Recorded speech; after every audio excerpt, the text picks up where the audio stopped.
A service of KIBMradio.com, the Internet's home for an all old-time radio.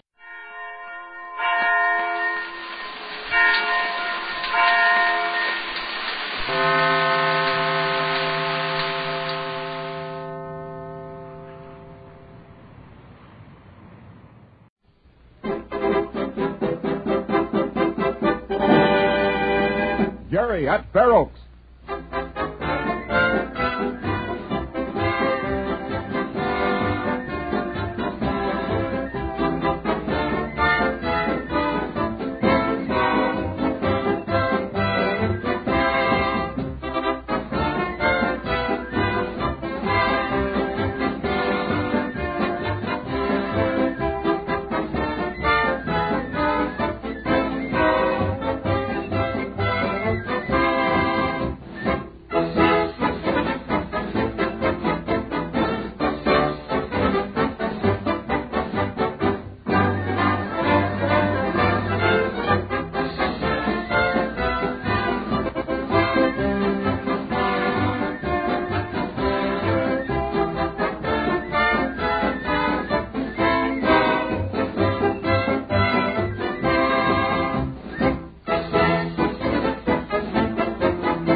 Mr. Randall.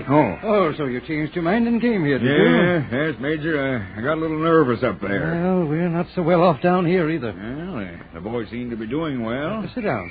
Oh, thanks. Oh, my. Beautiful formation there. It is that. Yeah, nice horse Jerry's mounted on. Yes, very nice. Blue Comet is his name. A little tricky, isn't he? Just a little. But Jerry seems to be handling him pretty well. Oh, yes, I noticed that. Yeah, I hope he can keep it up. The worst part is yet to come. The worst? Yes. This part is easy. We'll have a little intermission after the riding formations have been gone through and judged. Then come the jumps. Yeah, the jumps. Hey, that's going to be something to watch. I guess it's all pretty commonplace to you, Mr. Randall. You see it every day in the circus ring. Major, Jerry Dugan isn't in there riding in the circus ring every day. To me, the circus riding is a job. It's just something to be done as well as possible to entertain the cash customers. But here, those kids are out there doing it for nothing. I guess they're not doing it for nothing. But all this excitement and color got under my skin in a way no circus ever could. Welcome to Fair Oaks, Cadet Randall. Huh? Oh. Say, did you see that? Yes. That was one of the prettiest stunts I've ever seen. That was Edson doing that, too. They've got quite a team, Mr. Randall. Yep. They won the meet last year with that stunt. Quite an intricate formation. Wheel around and form a double line. Well, now what? Now watch. The band is going to play, and then watch the Edson team.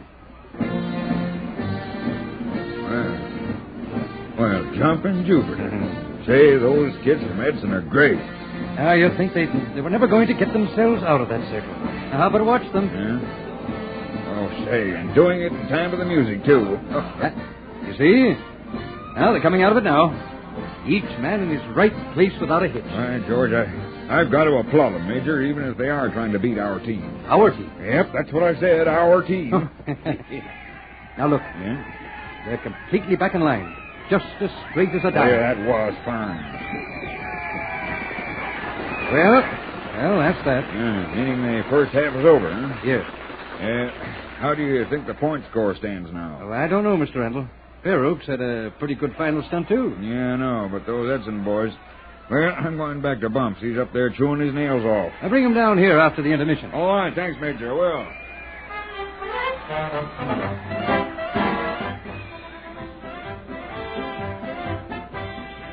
Oh, boy. Easy there. Easy. Attaboy. Hey, Jerry. Huh? Oh, Paul. Hiya. Jerry, you're doing swell. Gee, I'd give $1 million to be out in that field. We'd give $1 million to have you out there with us, Paul. Hey, how's your shoulder today? Say, I haven't given the shoulder a thought. How's Blue Comet acting? Great. Aren't you, boy? Gosh, I wish somebody would tell us the point score so far. So do I. Gee, I was so nervous out there I could hardly stay on the horse. You sure didn't act like it. I wonder where Sergeant Alden is. He ought to know what the score is. Well, I doubt if he'll tell you, though, Jerry. If we're losing, he'll show it. If we're winning, well, we'll know that, too. Did we make any slips, Paul? Not a one that I could see. I thought we did once. It was my fault, too. Blue Comet got just a little out of line when the band started. I tried to hold him in, but he stepped out. I don't think anybody saw it, Jerry. Anyway, don't worry about it. The hardest part of the meet is coming up, and you don't want to get excited. It shows on the horse. Yeah, I know. I'd feel a lot better if Lee was here. Lee? Isn't he here? No, he's in his room. In his room? What are you talking about? Why should he be in his room on a day like this? Oh, he and Red Morrison got in a fight, and the sergeant sent them both back to school. Morrison again, huh? Yeah. I could have guessed that. I bet it wasn't Lee's fault. No, it wasn't. Hello, Paul. Hello, Sergeant Alden. Well, what do you think? I think we're doing swell, sir. We are. Gee, then we're winning, sir? I'll tell you about it in a minute. First, I want to say a couple of things to you. Oh, well, I want to see the other fellas. See you later, Jerry. Okay, Paul. Thanks for stopping by. Okay, Jerry. Yes, sir. Jerry, Thanks. Thanks? What for, sir? You're all right, Dugan. All right. Then you mean nobody saw a Blue Comet get out of line that one time? I saw it, Jerry, but no one else did. Whew, am I glad. But are we winning, sir? I mean, what's the point score so far? I'm going to tell all the members of the team that at once. Well, just a minute. Troop, attention.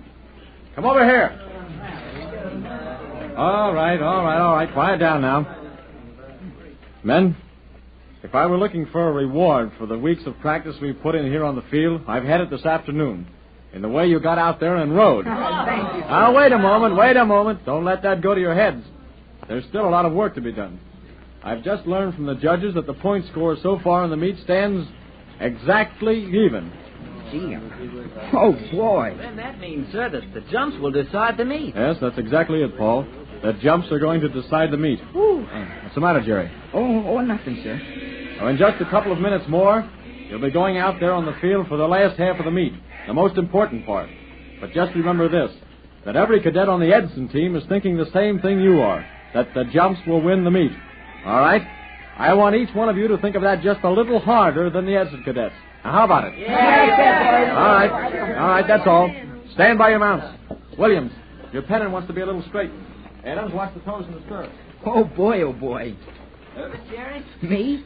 Oh, no, I just feel like I do. How many jumps have you had with Blue Comet? Oh, about 5 altogether. Gosh, only 5? Yeah. Well, I guess the whole thing depends on you, Jerry. And Blue Comet. Uh-huh. Well, I'm going to get back to my seat. I'll be with Sergeant Alden, Jerry. Good luck again. Thanks, Paul. I'll need it, I guess. Well, Blue Comet, looks like you and I have got to do something, huh? Hey, Jerry. Huh? Oh, Lee, Tubby, for gosh sakes, what are you two doing down here? We had to come out, Jerry. We couldn't stay in our rooms anymore. We heard the band and the cheers. Oh, golly, Lee, you'll get plenty of demerits for this. I don't care. That fight wasn't my fault. But don't you see? Red'll say you hit him first. And he'll be right. I got one good sock before we had to quit. Listen, Jerry, I got to talk fast before we're seen. I ran over to Peter's hardware store and telephoned the veterinary hospital, you know, where Splendor is. Yeah? What about him, Lee? Well, take it easy, Jerry. He's going to be all right.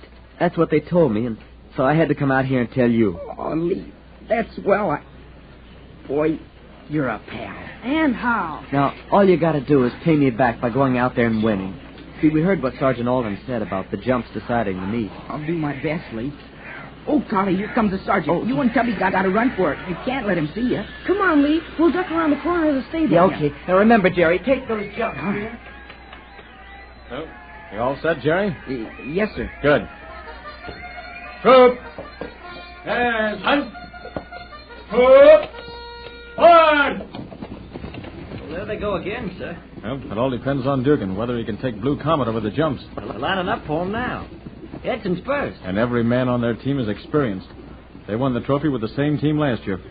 There they go. Ooh, what a clean stride. He's taking him over well. Oh, that was beautiful. They're going to be hard to beat. Come on, Barrel! Who was that? Where'd that yell come from? Behind the stable. No cadet should be there. You wait here, Paul. Yes, sir. All right. Come out from there. Yes, sir. Phillips, Young, what are you two doing here? Well, we were watching the meet, sir. I gave you orders to report back to your rooms. Why weren't those orders obeyed? Well, we haven't any excuse, sir. Phillips, I'm surprised at you. Now, I've nothing left to do but report both of you for disobeying an order. You know what that means, of course? Yes, sir. All right, get back to your rooms. Sergeant Alden. Oh, what's the matter? Jerry missed a jump. Missed it. Oh, golly. What happened? I don't know, sir. He got to the jump, and suddenly it looked like he pulled up his horse. Well, he couldn't do that. The horse must have stalled at the hurdle. That might be it, sir. Look out, I want to see. Hey, look what they're doing. They're raising the jumps a foot. Jerry's told them to. They can't do that. Jerry can't make that high jump on Blue Comet if he pulled up at the lower hurdle. Oh, he's going to kill himself. But he's going to, sir. That'll win the meet for us. Win the meet, nothing. I can't have that boy hurt. The other horses will take it, but Blue Comet, as nervous as he is, well, I've got to stop it. Look Too out. late, sir. They're riding back for the run. Phillips, Young, I thought I told you to get back to your rooms. Go ahead, get out. But, sir, at a time like You this... heard me. It's an order. I know you want to see the jump, but I've got to enforce discipline. Now go. Yes, sir. Oh, just a minute, Phillips. Yes, sir. You'll know when you're in your rooms if Fair Oaks wins the meet. But how, sir? The school winning the meet will sing its alma mater. Oh, I see. Thank you, sir. All right. Come on, Tubby. Golly. We'll lose sight of the field in a minute. We're going to try that jump, sir. Dugan can't make it on Blue Comet. I can't have him hurt for all the trouble. Gosh, Sergeant Alden sure was mad, but he should have let us stay. Oh, no, you can't blame him, Tubby. He's got to enforce orders. We won't see if Jerry and the rest of the team make the high jump. No, but we'll know who won the meet. Jerry hasn't got a chance. That's what Sergeant Alden said. No, I know he hasn't. Not on Blue Comet. Oh, gee, what a sap I was for hitting Morrison. I liked it. I got in one good sock, and I think that... What was that? I don't know. I can't see. Gee, the jumps must be over. I wonder if he made it. Well, we got to keep going. We got to be in our room. Yeah, I know we do. Another cheer. I wonder what that was for. Gee, the judges must have come to a decision, and they're going to announce it. And Sergeant Allen said that we could tell who won by the school that sings the alma mater. Now, be quiet. Come on, we'll walk slowly. Gee, that was for the winner. Now... Lee, I wonder... Just listen.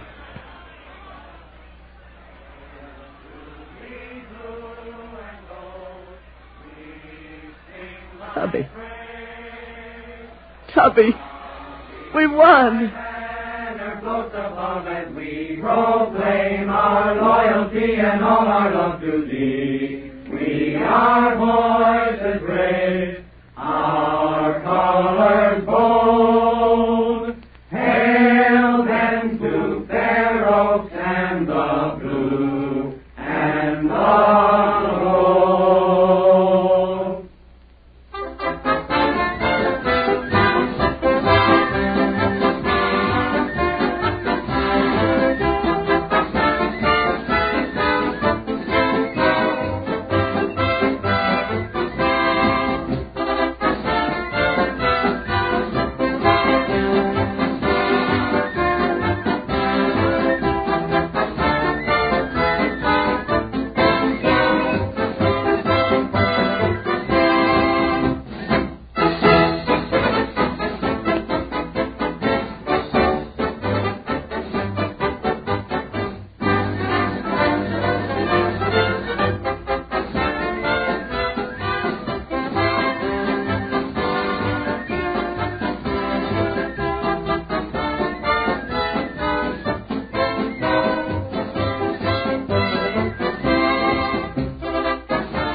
The secret word tonight is people.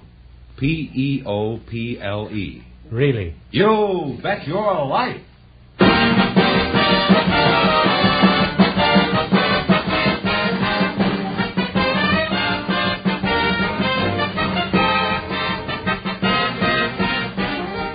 more than 3,000 DeSoto Plymouth Dealers of America present Groucho Marx in You Bet Your Life, the comedy quiz series produced and transcribed from Hollywood. And here he is, the one, the only... That's me.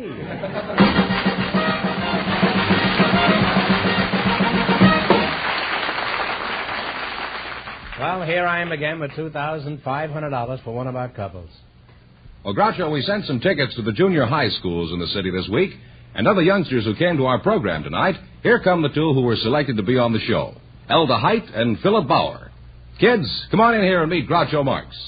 Well, welcome, kids, for the DeSoto Plymouth Dealers. Say the secret word and you'll divide $100. It's a common word, something you see every day.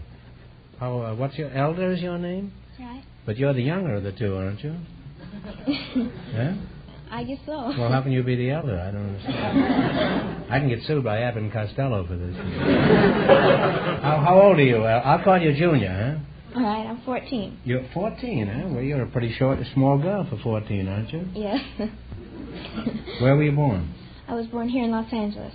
What sort of work does your father do? Well, he's a branch sales manager for the Murray Sells B. branches? No, he's branch sales manager for the Murray B. Marsh Company, who sells Mohawk carpets. Is that all he sells, just carpets, huh? Well... That's a pretty tacky job, isn't it? What school do you go to, Elva? LeConte Junior High. What's Philip Bauer? Is that right? That's you right. Right Bauer or the left Bauer? Where were you born? At Cedars of Lebanon Hospital at 3:30 in the morning on February 8th, 1937. That's pretty comprehensive, all right. How come you know all this? Did you take notes at the time? How old are you, Phil? I'm 14. What sort of work does your father do? He works for the Water and Power Sanitary Engineering Division. Oh. Well, that's a pretty cushy job, isn't it? Huh? You get free water? Did your father ever tell you how he met your mother? No, but my mother did. What did she tell you? Well, it seems that she went down to the beach with some other men, and she... That's where she met... Where were you? Were you at Cedars of Lebanon then? That's where she met my father. At the Cedars of Lebanon? It's a good thing the old boy showed up, huh? She might have been at the beach yet. Well, that was a quick roll. And what happened there? Well, she met my father.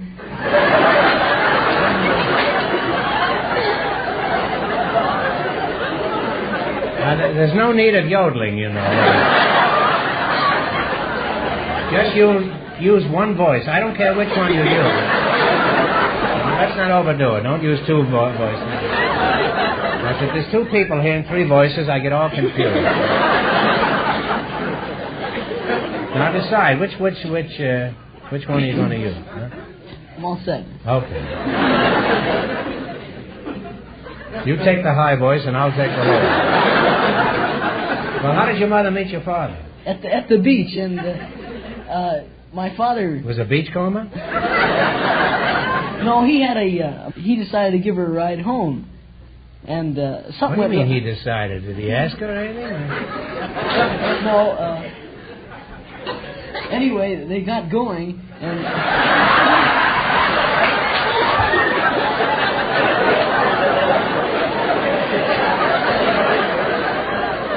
Well, I'm glad to hear that, anyway. Well, something went wrong with the car, and it kept stopping. And That's his story. That's an old device. I used to use that myself. What grade are you in at school? A9. A9? Yeah. What school do you go to? Thomas Starr King. Where's that? That's at Myra and Fountain. What's Myra doing at a fountain? Well, She a soda jug?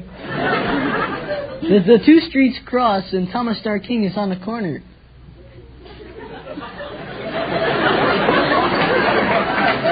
You keep away from him, you hear me? What kind of a school is this, Philip? Well, it's an old school and kind of artistic. It's...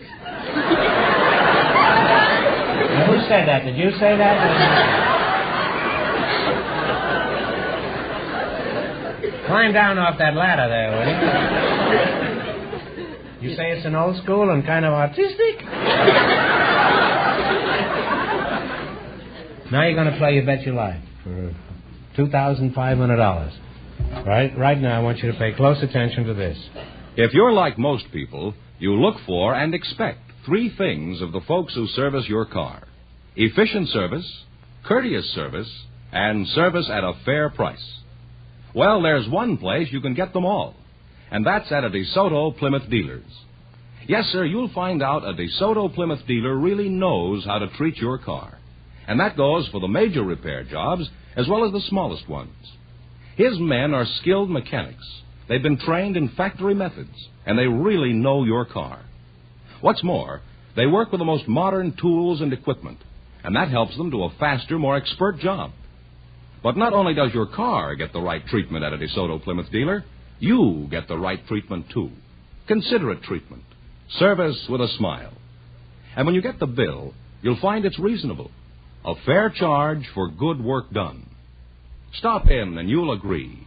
You and your car both make out best, where you see the famous sign of better service, the friendly sign of a DeSoto Plymouth dealer. And remember, all dealers who sell DeSoto also sell Plymouth, the value jewel of the low-priced field.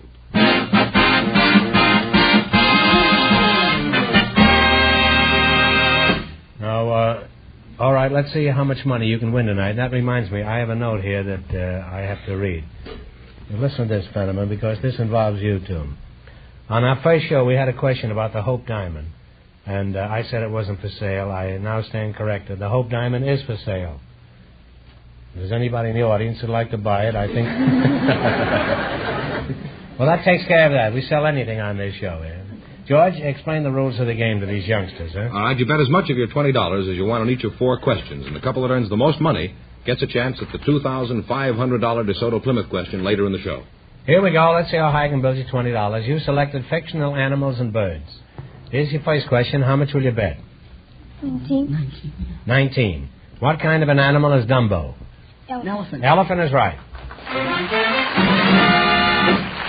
Well, you're off to a good start. You have $39. Remember, you're going for $2,500 tonight. How much of the $39 will you bet on your second question?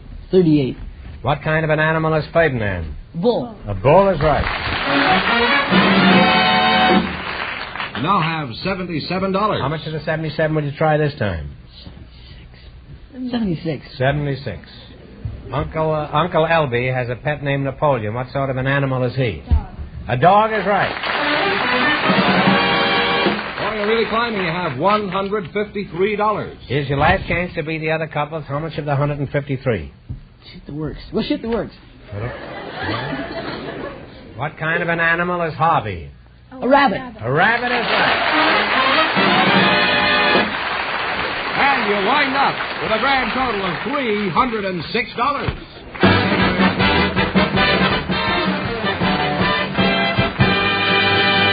Thanks and good luck from the DeSoto Plymouth dealers. Aren't they cute? We have a Western Union operator and a husband for You have, huh? Yes, uh-huh. Well, you're a very fortunate man. They came out of our audience, Groucho, and they're right here now. Miss Veta Coffee, Mr. Leonard Pucci, meet Groucho Marx. Well, welcome to You Bet Your Life. Say the secret word and you'll divide $100. It's a common word, something you see every day. Miss Velta Coffee. Better. Oh, it says, it's 2T, Better. Where are you from, Better? Originally Portland, Oregon, now from Southgate. Mm-hmm. May I ask your age? 26. 26? Well, you're very young looking, 26, huh? Just checking, you know. Are you engaged? No. Well, I'm just checking. I do an awful lot of checking on this program. And more than I do on any other program, too. You see, you have to be very sure about some things, so you'll pardon me if I seem overly inquisitive. Now then, are you busy after the show tonight? Well, yes, I'm afraid I am. As I say, we do a lot of checking around here. Doesn't seem to do any good, but nevertheless, we continue checking all the time. Leonard Pucci? That's right, sir. Is that the way you pronounce it? That's right. You're the husband, huh? You're not better. No, I'm not her husband. No.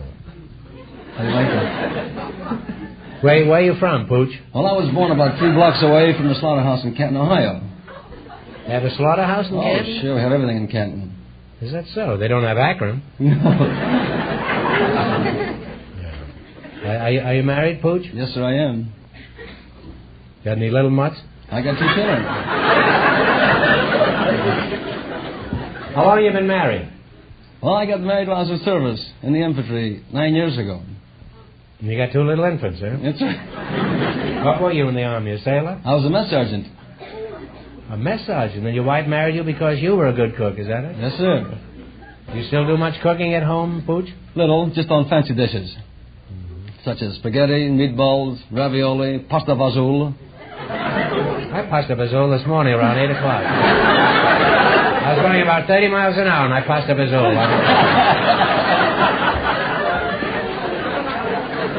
You say, Vetta, you're a telegraph operator? Yes, I am. What do you do? Oh, we send and receive messages, gum them down when they come in, send them You on what? machines. Gum them down. Gum them down? Yes.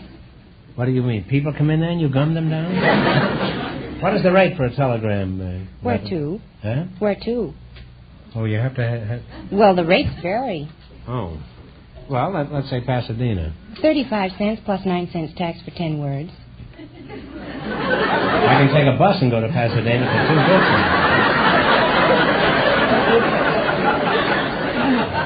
Do you still charge for a stop? Like, I know what you're doing in Atlantic City, stop.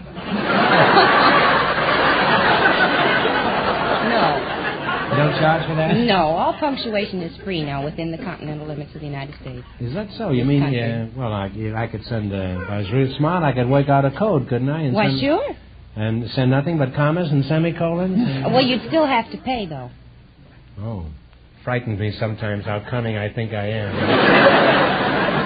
Then Vetta talks and my bubble bursts, huh?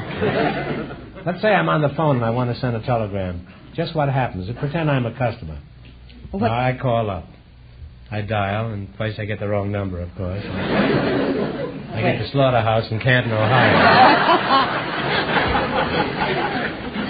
What class of service would you like to use? Straight wire, day letter, or night letter? Well, night letter sounds pretty good to me. Huh? All right. What is your phone number? What's yours? Well, what number is this to be charged to? Charge it to your own number. Huh? Who is it going to? I was going to send it to you. Well, what is the address of the party that it's going to? Well, it's someplace in Pasadena. I don't know. No, Southgate. Hey, I make it somewheres at that here. Well, I've learned a lot talking to you, too. And you can learn a lot if you visit your DeSoto Plymouth dealer. And Vetta, you're a very pretty girl. Thank you. Now you're going to play You Bet Your Life. You beat our other couples, and you get a chance at the $2,500 question. I can't tell you how much you have to win, but Mr. Penniman is going to remind our listeners. The junior high school students won $306. Here we go. Let's see how high I can build you $20. You selected married names of motion picture stars. Now you have $20. How much of the $20 you going to bet? You want to bet the whole 20? Yeah. Oh, no, don't bet the 20. If you lose it, then you're all through. I don't care if you bet $19.90, but keep something. $19.99. $19.99. Actually, I have no right to influence you at all, but I hate to see you bet everything on the first question, because if you lose, then you... $19.99 you're going to bet. That's right. Well, that's bad. At least you put something away for a rainy day. Now, Joan is married to producer Walter Wenger. What is her screen name? Joan Bennett. Joan Bennett is right. Well, you're on your way. You have $39.99. Are you sure of that? This one I'm sure of.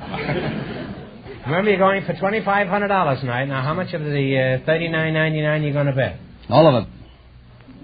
All right. Teresa is married to a screenwriter, Niven Bush. What is her screen name? Right. Teresa Wright. Teresa Wright is right. You now have $79.98. Here's your third question. How much you going to bet? All of it. All of it. Frances is married to actor Joel McRae. What is her screen name? Frances D. Frances D. is right. This is really a sharp cookie here. How much you going to bet? You have one. Wait a minute. I got it. You have $159.96. How much you going to bet? All of it. All of it. Jane is married to Gary Steffen. What is her screen name? Jane Powell. Jane Powell is right. Very good, very good. Thanks and good luck from the Minnesota Plymouth dealers. You wind up with a grand total of $319.92.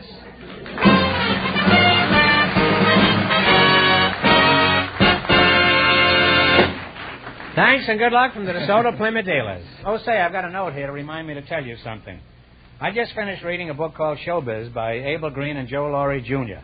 It's the best book I've read about show business, and when you read it, I think you'll agree. Make a note of that, gentlemen. I'll do that. We have a housewife and a furrier for you now, Groucho, chosen by our studio audience just before we went on the air. Here they are, Mrs. Anna Badovanak and Mr. Bernard McLean. Come in here and meet Groucho Marx. Welcome, folks, to You Bet Your Life. Say the secret word, and you'll divide $100. It's a common word, something you see every day. Let's see, a furrier and a housewife, eh? Mr. Bernard McLean, you're a furrier, eh? Yes. Where are you from, Bernard? Originally from Norwich, Connecticut, but I've spent most of my childhood in Oklahoma City. Oh. But maybe you were St. Bernard, huh? Let's talk about furs. Where is your shop? Mitchell Furs. It's on Hollywood Boulevard near Normandy. How is the fur business? It's holding up very well. Can you say as much for your fur coats? Yes, I believe so. I see. Your business is holding up and your coats are holding up. Huh? How about your customers? Well, they're being held up too, aren't they? Well, after all, he isn't a skin game.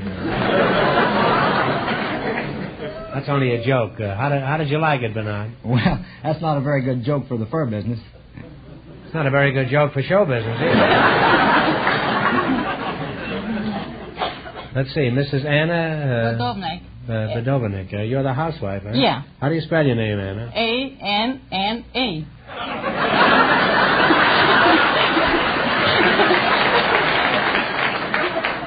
Anna, I'm spellbound. How do you spell Badovanek? B-A-D-O-V-N-I-C. Okay? Yeah, well, it's better. okay. It's better. You have a very interesting accent, Mrs. Badovanek. Where were you born? Pennsylvania, near Uniontown. I was 5 years old. I was going to Yugoslavia. Could you tell us how you met your husband? Yeah. When I was going to, 5 years old, then I go to Yugoslavia. Then, you met your husband when you were 5 years old? No. Then when I was 15, my mother was looking for my husband. My mother was... Your mother was looking for your husband? Yeah. When you were... How long were you married by that time? My mother was going to a village, where's the Badovnek village, and Badovnek was husband. They was going there to find a husband named Badovnek. And the village Your was husband Badovnek. was named Badovnek and your mother was looking for him? Yeah. And the village was Badovnek name, too. Why didn't you marry the village if the village was named? Two villages named Badovnek. And one of them, my husband, my man. You had two husbands named Badovnek? I got first one, I was lived 12 years was the first one. And when I come to this country, they would run away. I never see them. then my girlfriend... How did you meet your first husband?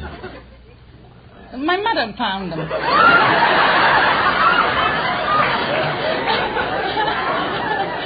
mother found this boy and said, you want to marry this boy?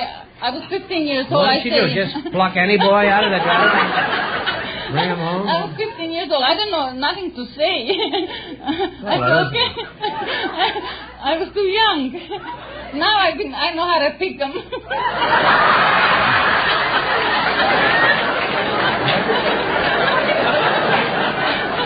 It's too late now. It's never too late, Mrs. Badovanek.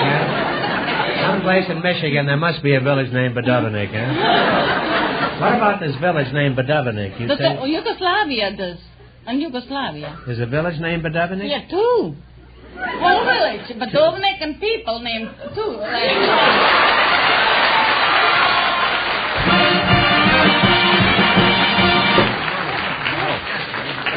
Well, you said...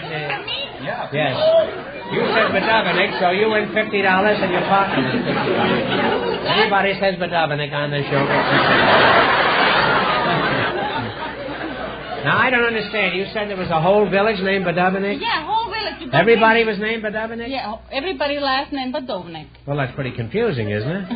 No, that's... How does the mailman know where to bring the mail? There's a different first name, like Johnny or Pete or Mike, like that. And all of Badovnik. Oh, I see. All the last names are the same. Yeah, all the last names same. And the village, towns, the same thing. And they had two Badovnik villages? Two, yeah, two. You mean the one village wasn't big enough to hold all the Badovniks? You know, that's one side and another one's way far from mother. Not together. Oh. Yeah. Good thing, too, I guess. Now, why did you come to America? I come and after my husband, Badovnik. You can't. I thought your mother was chasing your husband. I married this. I was married, but my mother picked him. You were married to your mother and your mother picked your husband? Yeah, I married that boy. Oh, and then he came to America? Badovnik, yeah. And brought the village with him? Then this, my first husband, when I come here, just run away. Your first husband ran away and went back to Badovnik again? Yeah. Then when this one ran away, then I found another Badovnik. Well, did you find the second Badovnik an improvement over the first Badovnik? That was better, yeah. It was, huh?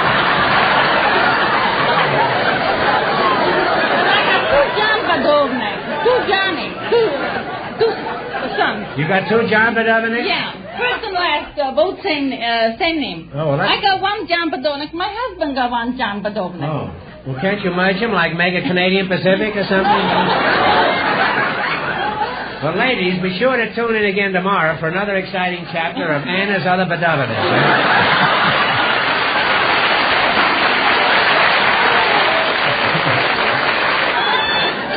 Well, you certainly make an unusual couple, and Anna, anything I could add at this point would be gilding the Badovnik. That was a good couple. Oh, it was just wonderful. Yeah. I want you to take my advice and visit your DeSoto Plymouth dealer, Joe Badovnik,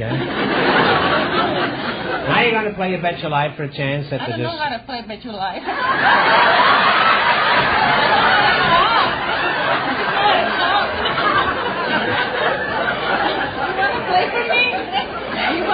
No, you play. We're going to play You Bet Your Badovnik instead. We'll make it very easy for you. Now you get a chance at the DeSoto Plymouth $2,500 question. All you got to do is run your $20 into more than our other couples. I can't tell you how. My knee red. Anyhow, Mr. Fenneman is going to remind our listeners. The Western Union operator and Mr. Pucci lead with $319.92. All right, here we go. Let's see how high you can build your 20. You selected Name the Profession as your category. Here's your first question. How much will you bet? You have $20. Want to bet 15, Ann? More like 15. All right, what is John Steinbeck's profession? He's an author. He's an author is right. Well, you're on your way. You have $35. Remember, you're going for $2,500 tonight. I'm closing my eye. How much of the $35 will you bet on your second question? Shall we bet it all? Yeah. All right, bet it all. All right, Frank Lloyd Wright is tops in his profession. What is he? You can talk it over if you want. Huh?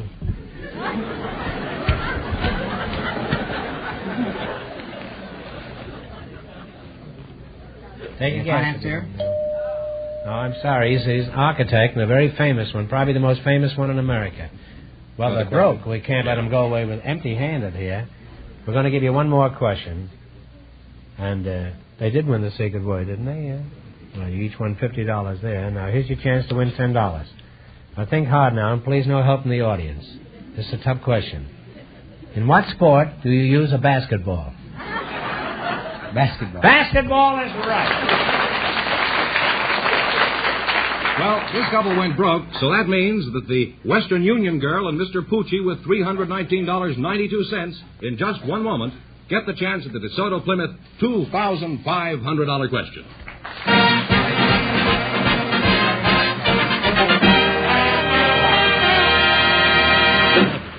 Thank you. Thanks and good luck from the DeSoto Plymouth dealers. Now then, Fenneman, tell the folks about the new 1952 DeSoto. Gladly, Groucho. Friends, the new 1952 DeSoto is really a beauty.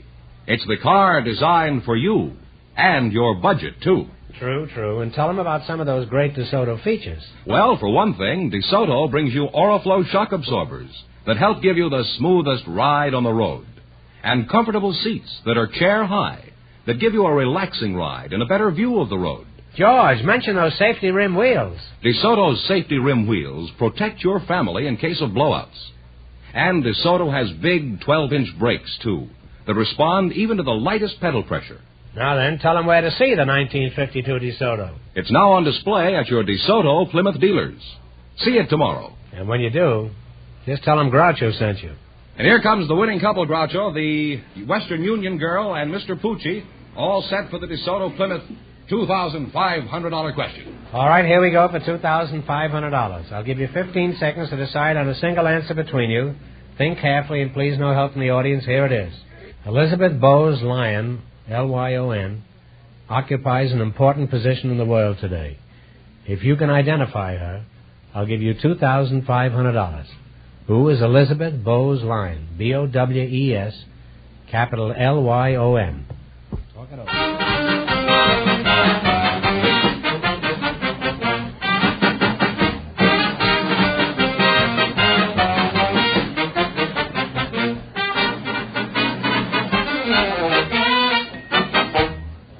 All right, what is the answer you two have decided upon? Is she in the cabinet of the United States government? No, I'm sorry. It's a tough one, but it's the Queen of England, Queen Elizabeth. Oh, no. That's the correct answer, Queen Elizabeth. So that means the big question next week will be worth $3,000. Well, you lost the big money, but you won how much in the quiz? How much did they win, George? $319.92. Well, it's not too bad. Congratulations and thanks to both of you and to all of our contestants on the show tonight.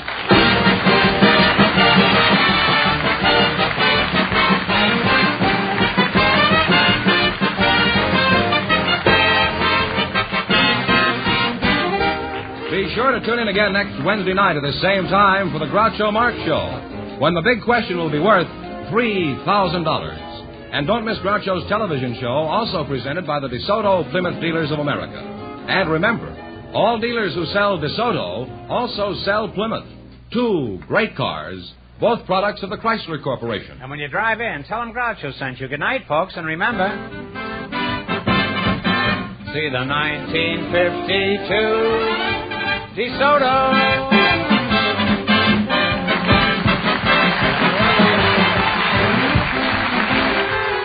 Folks, here's a reminder from the National Safety Council. Good drivers drive safe cars. You Bet Your Life, transcribed from Hollywood, is produced by John Goodell, directed by Robert Dwan and Bernie Smith, music by Jerry Fielding. This is George Fenneman signing off for the more than 3,000 DeSoto Plymouth dealers from coast to coast.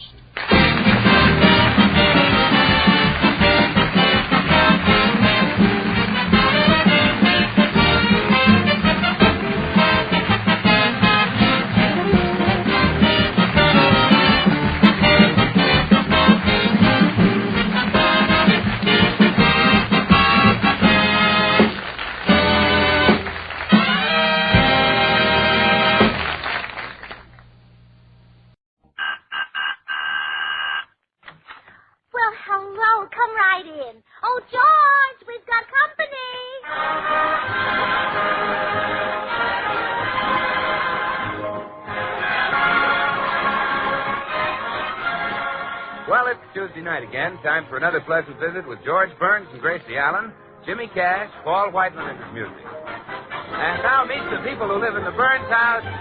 George and Gracie.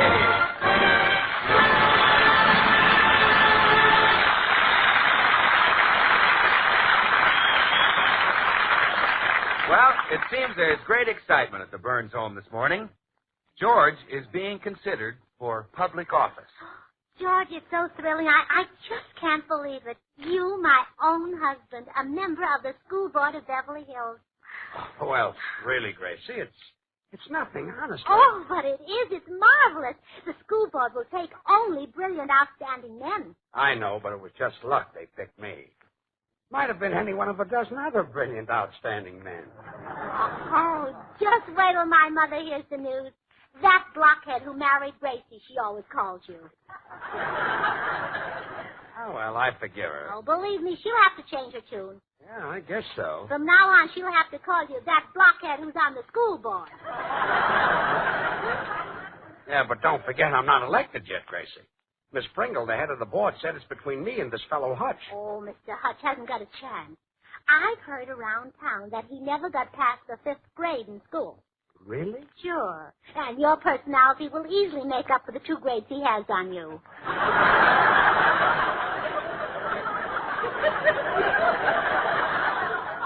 Well, I hope so. I wouldn't mind being a member of that board. Oh, well, that'll only be the start. Who knows where you may go from there? The governor's chair, maybe. Oh, Gracie, don't be silly.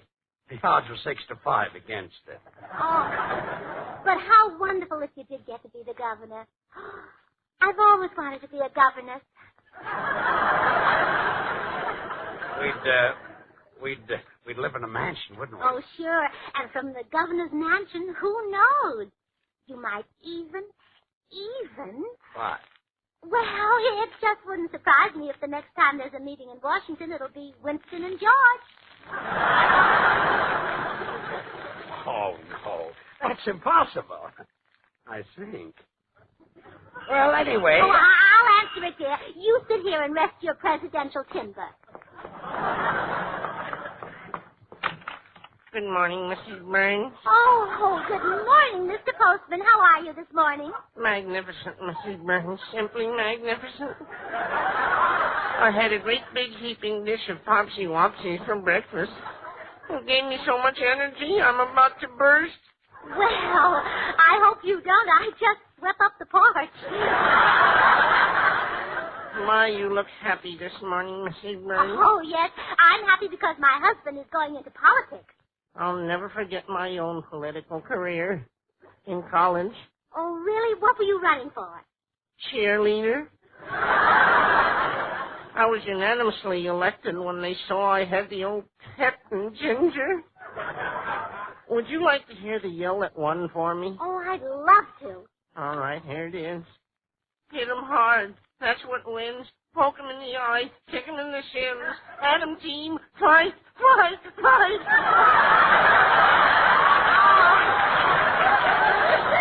Oh, Mr. Postman, that just must have inspired the team. Oh, yes. When the boys heard me do that, they just felt like going out and dying. Oh, I'll bet they did. Yes, indeed. Oh, my goodness, I got so carried away with my collegiate memories, I almost forgot. Here's a letter for your husband. Thank you. Oh, it's from the school board. He'll be anxious to get this. Well, I'll be going. Goodbye, Mr. Postman. Goodbye, Mrs. Burns. Remember, keep smiling.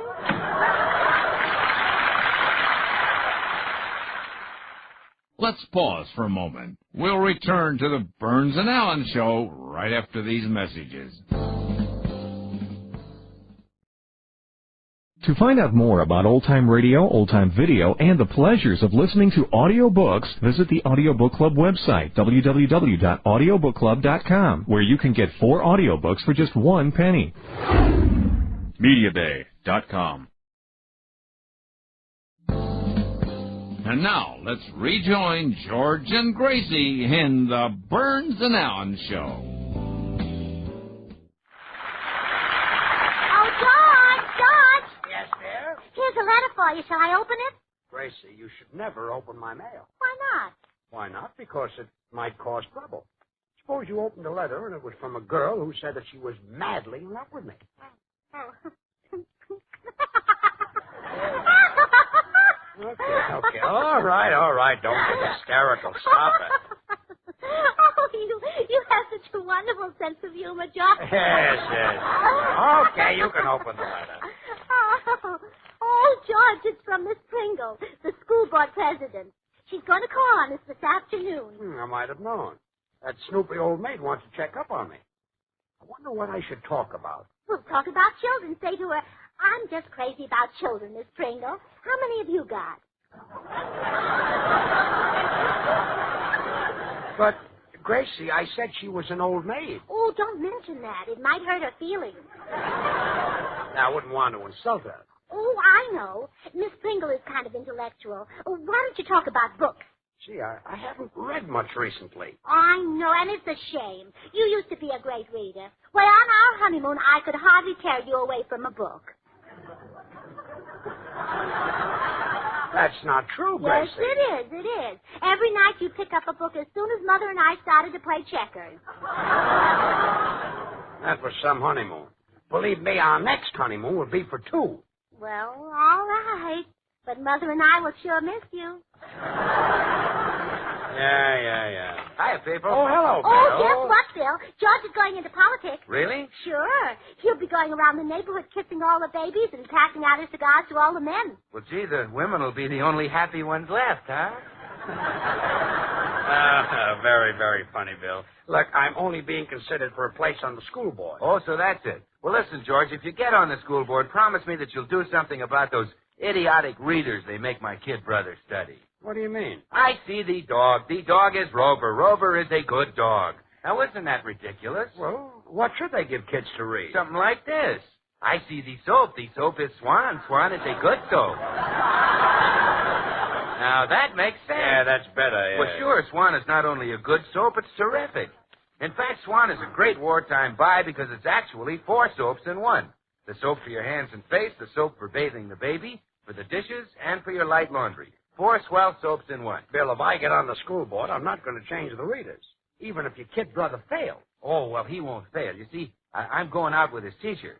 I hold her hand. She gives Johnny a passing grade of 75. Put my arm around her. She gives Johnny an 80. Yesterday, the kid came home with 100.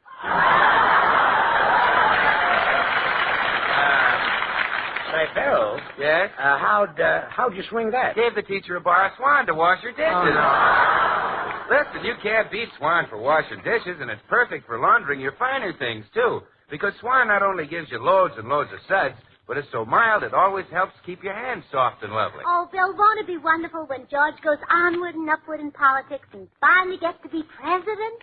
Oh, you got it all planned out. Oh, sure. I can just picture our home life. George will be in the living room of the White House passing laws, and I'll be in the kitchen dipping chocolate. You'll be dipping chocolate? Yes, sir. It was a nice sideline for Martha Washington, so why shouldn't I do it, too?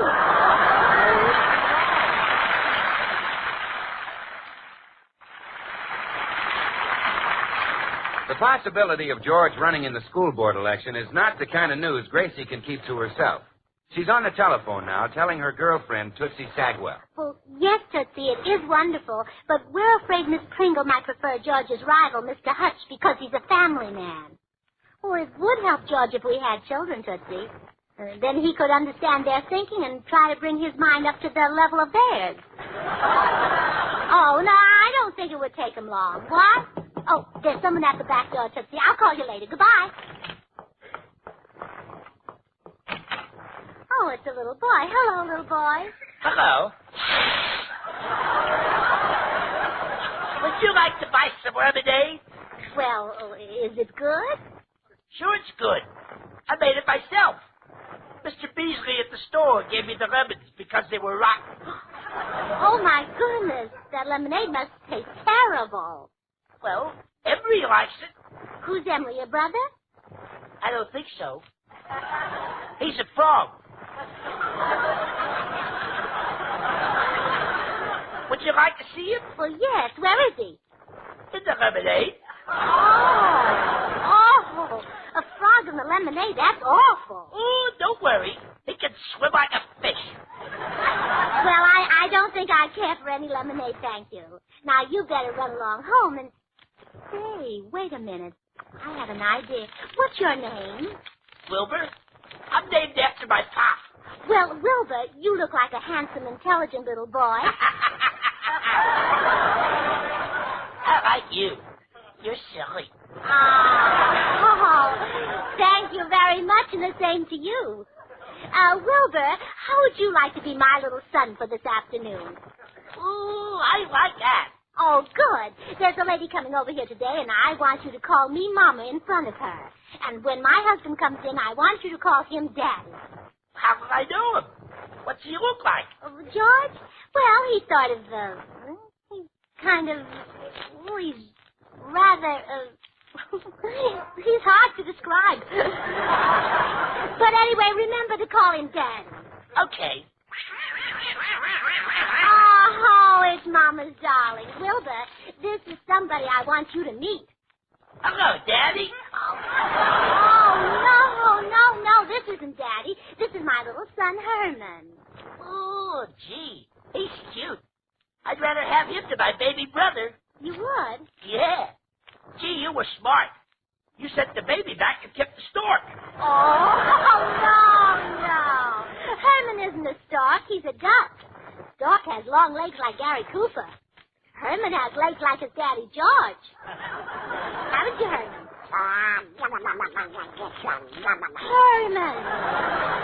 Herman, there's a child present. And I want you to be very nice to Wilbur because he's going to be Mama's new little son. What? I said this is Mama's new little son. Oh,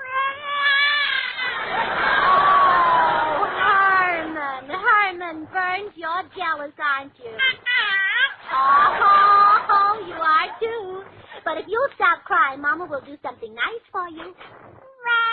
Yes, really. She'll let you go out in her rose garden and dig some of those nice big worms. But Herman, don't forget to give half of them to Wilbur. Oh, Herman, shame on you. Gee, little ducky, I like you. Let's be pals.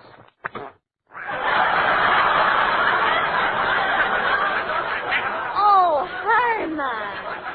Oh, Wilbur, please excuse Herman. He's been cross all day. I guess he got up on the wrong side of George's hat this morning. Oh. Now, you better run home and ask your father if it's all right for you to be my little boy. Okay, but Pop won't mind. Now, if he can get somebody to take Mama, he'll really be happy.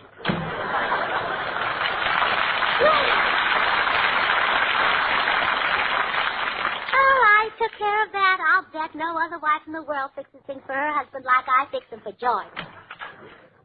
Oh, Gracie, I thought I'd wear a dark suit to impress Miss Pringle. Does it look all right? Oh, lovely. And, George, I know something else that's going to impress Miss Pringle. What? You're going to be a father. A father? Uh-huh. Surprise. Surprise? Gracie, are you sure? Really? It's practically certain. Well, when do you expect it? This afternoon. This afternoon? Uh-huh. But why didn't you tell me sooner? Well, it just occurred to me 5 minutes ago. Well, gee, it's awfully sudden, but I'm tickled to death. Imagine having a child. Oh, I thought you'd be pleased. And to think we wouldn't have had the little fellow if it hadn't been for lemonade.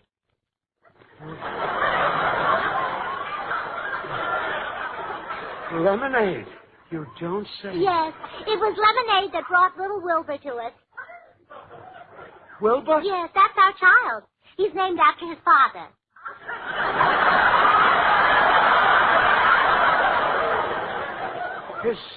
His father? Yes. You see, Wilbur is a little boy who's going to pretend he's our son, so Miss Pringle will be impressed. Oh, so that's it. Yes, that's... Why, George, you didn't think... Oh, you're cute. Well, Wilbur got his father's permission to pose as George and Gracie's son. And now we find the Burnses awaiting the arrival of Miss Pringle, the head of the school board. Now, George, you've got to be very nice to Miss Pringle if you want that job on the school board. Oh, don't worry. I'll be nice to her. Remember that she's an old maid, so ask her if she's found anybody under her bed lately. Yes. I'll be sure to do that. Yeah, and tell her how well you know children. Explain that you know much more about a child than the average person because your own mother had one. Yes, my father had one, too. Oh, really? Oh, well, that's all the better. Oh, sure. By the way, where is Wilbur? He's upstairs getting dressed. I wanted him to look really nice, so he's putting on your gray flannel shorts. My gray flannels aren't shorts. They are now, dear. Oh, fine. Well, I hope the little brat behaves himself. I told him to be polite to old Mooseface.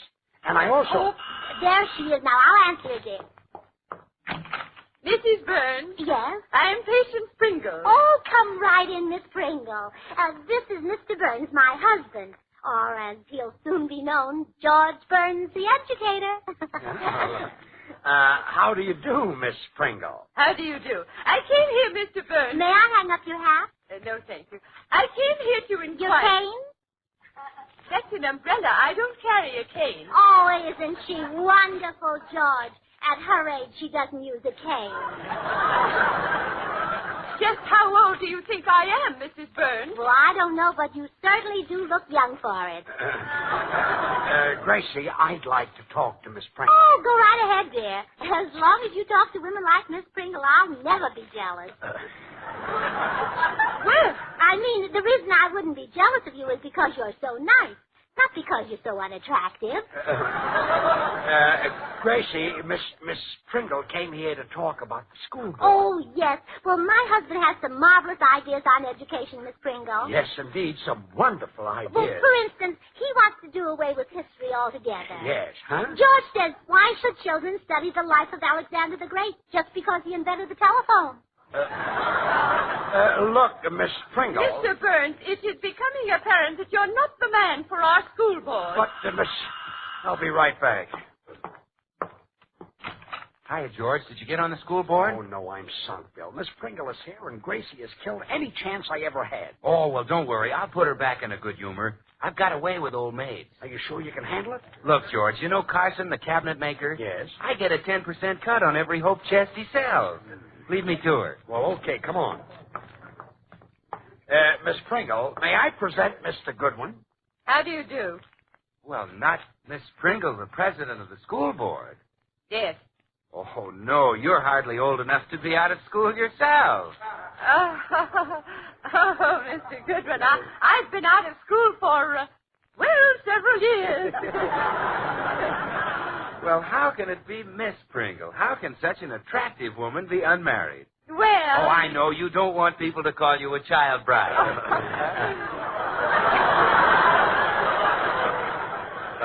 Nice going, Bill. Miss Pringle, I wonder if you'd allow me the pleasure of taking you out sometime. We might hit a few of the night spots, huh? Well, it might be arranged. Oh, well. Tell me, Miss Pringle, do you like bubble water? Well, perhaps a little. Oh, great. We'll drop a bar Swan in our finger bowl. Swan? Yes, that's Swan, the new white floating soap that's 4 swell soaps in one. It's a soap for dishes, for light laundry, a baby soap, and a toilet soap. How about it, Miss Pringle? Shall we fill our pockets with Swan and make a night of it? Well, I don't know, Mr. Goodwin. People might say I was robbing the cradle. Oh, no, Pringy. You wouldn't be robbing the cradle. No, there'd be plenty of Swan left for bathing the babies. And, say, did you know that Swan is purer than finest Castiles? And Swan's extra mildness is just what the doctor ordered for baby's bath. Because it is extra mild, it's not only great for baby, it's great for anybody's complexion. And remember, you can break Swan in two. Bill, what about me? Well, you can too, George. Even a weakling can break Swan in two. Use one half for dishes and light laundry and the other half for your tub or shower, or for bathing the baby. Bill, I thought you were going to put in a good word for me. Oh, I am, George. Miss Pringle, I understand you're looking for a man to be on the school board. That's right. Well, I know just the man. He's brilliant and charming. Thanks, Bill. He's had a wonderful education. Right. And he's an outstanding leader in the community. Really? Well, who is he? Me. But unfortunately, I can't accept the job, so why not take George? Thanks, chum. Oh, you're welcome, pal. Call on me anytime. Goodbye. Goodbye. Well, Mr. Burns, if that charming Mr. Goodwin says you're the man for our school board, the matter's closed. I will see that you're appointed immediately. Well, thanks very much, Miss Pringle. Well, isn't that marvelous, George? Miss Pringle, you couldn't have made a wiser choice than my husband. And just so you'll be sure of it, I want you to meet our son. George, call Wilbur. Look, Gracie, the whole thing is settled. Don't you think Wilbur! Yes, Mama? Miss Pringle, this is Wilbur. How do you do, Sonny? I'm very pleased to make your acquaintance, Miss Pringle. Well, what a polite little boy. Sure. Ain't you the old moose face my daddy told me to be polite to? Moose face? Oh, Wilbur, shame on you. A moose has horns growing out of its head. Now, do you see the difference? Miss Pringle, let me explain. I have never been so insulted in my entire life. Oh, now, Miss Pringle, I'm sure you have. I am leaving here this instant. But look, Miss Pringle. I will recommend Mr. Hutch for the school board. And as for you, Mr. Burns, I hope the next board you sit on gives you a splinter. Good day.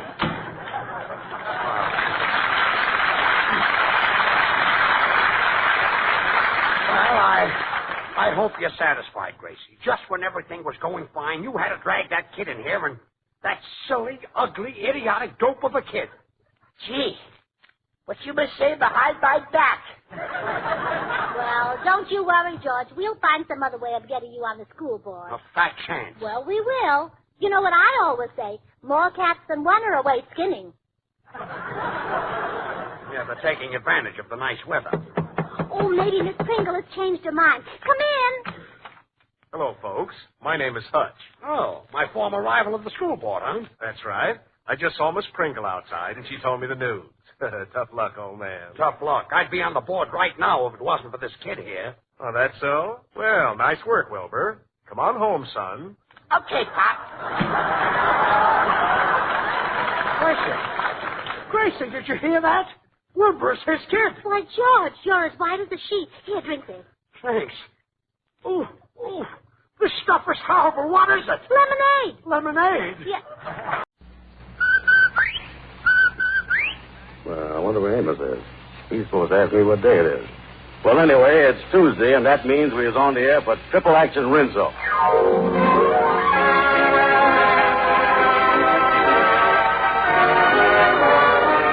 Yes, sir, Rinso, the soap that gets clothes Rinso white and Rinso bright, brings you the Amos and Andy Show. A full half hour of entertainment with... I'm Gabby Gibson. Yes, sir, I'm Gabby Gibson. This is Shorty the Barber. Red Bluskin and his orchestra. And those famous... Delta Rhythm Boys.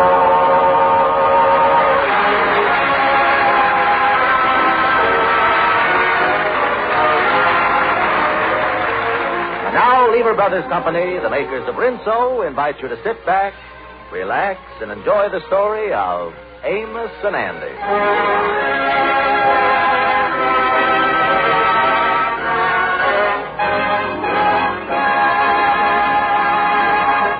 Our old friend Andy Brown had dinner with Henry Van Porter, and Andy wants his friend Amos to... Hey, Mr. Caddell. Mr. Caddell. Andy, you know we're on the air. Yeah, but we can't go on with the show. Amos is missing. He ain't here. And I can't find the Kingfish or Lakeland neither. Well, where do you think they could be? Well, I don't know. You know, there's a lot of studios around NBC here. Fibber, McGee, and Molly come on next, then Bob Hope, and then Red Skelton, right after each other. Maybe Amos is around talking to some of them people. We all got to start looking for him. Okay, Andy, I'll see what I can do. Oh, me. I wonder where to look. Andy. What is it, Gabby? I got some news about Amos. Yeah, well, what is it, Gabby? Tell me. I started looking for him in some of the studios around here, but he wasn't in none of them. Then I looked in all the halls, but he wasn't there neither. But that didn't stop me. You know that big room across the hall? Yeah. Well, I opened the door very quietly. And when I got the door open, I switched on the light. And there he was, huh? No, he's still missing. Gabby, what is we going to do? We got to find Amos. Well, he must be around NBC around here someplace. I tell you what, you go down that way and look, and I go down this way. Just remember that old saying of the French police, cherchez la femme. That means find a woman. Cherchez la femme. Yeah, well, you cherchez la femme, and I'll cherchez la Amos. Oh, me. Now, let me see. I wonder what's in this place here. I wonder if Amos could be in here. Hey, Molly, how many tubes we got in this Dad Red radio? Well, it's supposed to be a 6-tube set, McGee.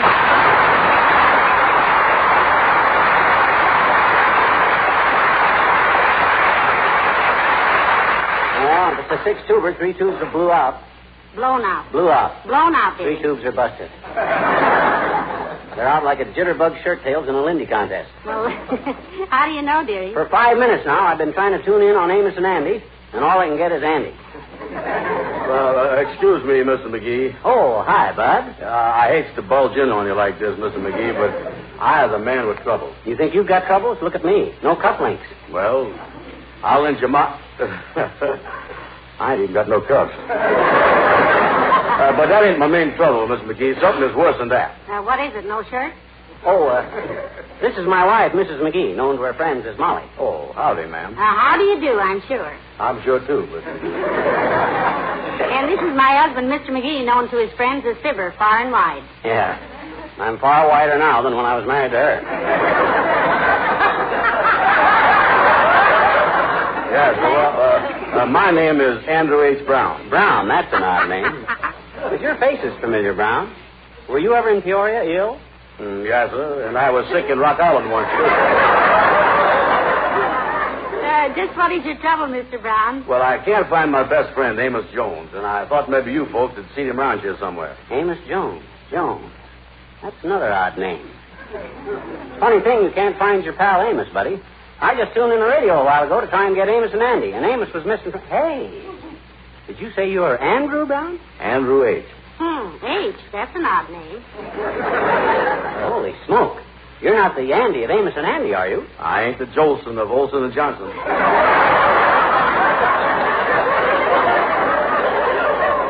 Well, if Amos is really missing, you took a big load off my mind, boy. I have? Yes, sirree. Them 3 tubes ain't bad after all. Well, I'm glad to hear that, all right, but the reason I was here, Mr. McGee, is to ask you if you've seen anything Amos. No, but don't you worry, Andy. I'll find him for you. I'll use my influence with the local police. McGee, you haven't enough influence to get a cop to arrest a thief for stealing a squad car. Oh, is that so? Is that? I'll go right to the top and speak to Mayor Latrivia himself and see that he gets on Amos's trail and finds him. Now, what does Amos look like, Andy? Well, he's a little bit shorter than me, a little bit thinner, a little bit more bald on top, and he's younger than me, too. But outside of that, you couldn't tell us apart. Hey, maybe he was the fellow I saw wandering around the NBC studios this afternoon. Is he about 6 feet tall with wavy blonde hair? He wasn't the last time I seen him. Well, then it could have been him because the fellow I saw was only about 5'8" and bald. Oh, yeah, he was wearing one of those eyeglasses on the half shell. I think they call them manacles. You mean monocle, dearie. A manacle is a chain the Romans used to handcuff their galley slaves to the bottom of the boat. That's barnacle, Molly.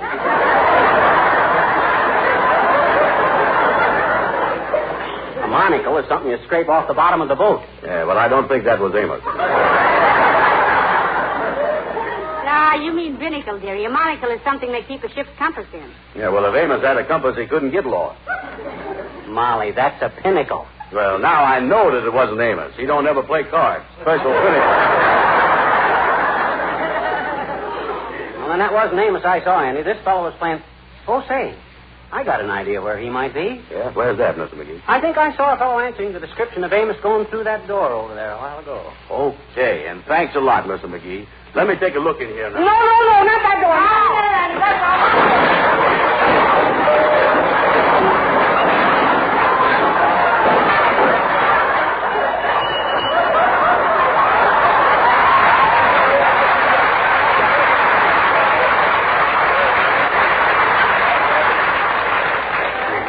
You got to straighten out that closet one of these days. Heavenly days, McGee. Where's Andy? Oh, my gosh, he's buried under that pile of junk. Well, then let's get him out before they report him missing, too.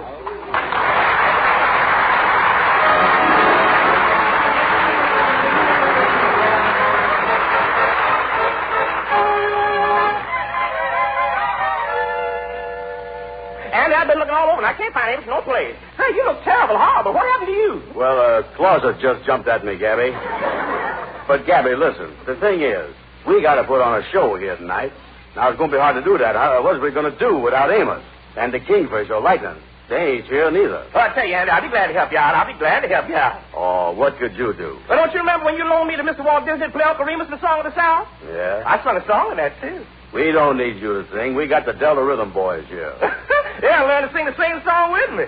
Oh, yeah, I remember. That's that song called Zippity-Doo-Dah, Zippity-A.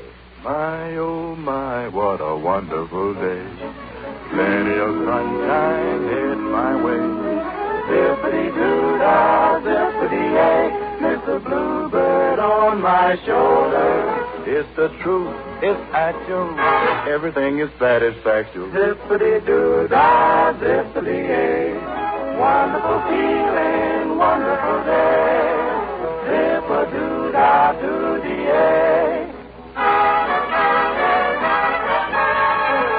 There's a guy on the radio, plays Gabby the lawyer, and he's on our show. He's always talking and running his mouth, so they made him a movie star and Song of the South. Now he can be heard as well as seen because he plays Uncle Remus on the screen. Uncle Remus, Uncle Remus. Come on, Uncle Remus, come along now, sing your song now. Zippity, we're in your key. Zippity-doo-dah, zippity-a. My, oh, my, what a wonderful day. Plenty of sunshine heading my way. Zippity-doo-dah, zippity-a. Mr. Bluebird's on my shoulder. It's the truth. It's actual. Everything is satisfactory. Zippity-doo-dah, zippity-a. Wonderful feeling, wonderful day. You heard what Uncle Remus said. That's what Uncle Remus said. You can tell he feels okay. He's zippity-doo-dah, on his way. Zippity-doo-dah, zippity-a. My, oh, my, what a wonderful day. There's plenty of sunshine ahead in my way. Zippity-doo-dah, zippity-a. How does it feel to be in pictures? Well, boys, since you asked me, it's lovely, lovely. Zippity-doo-dah, zippity-a. Wonderful feeling. It's got me reeling. It's satisfaction. Boys, it's really actual, and again I say, what a wonderful day.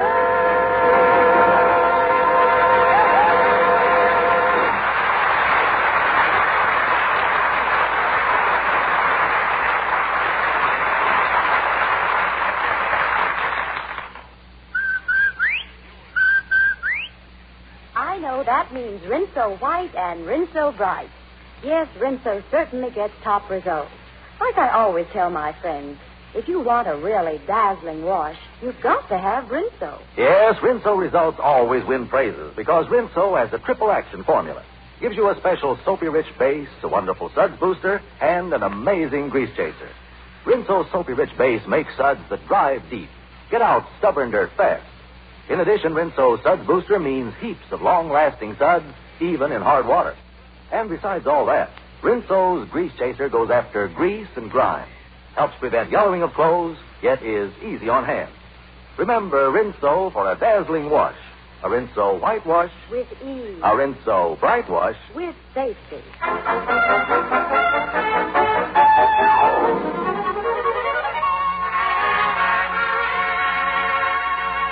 Hey, Shorty, come here. Well, I'll be doggone. I didn't hear. Hello, Andy.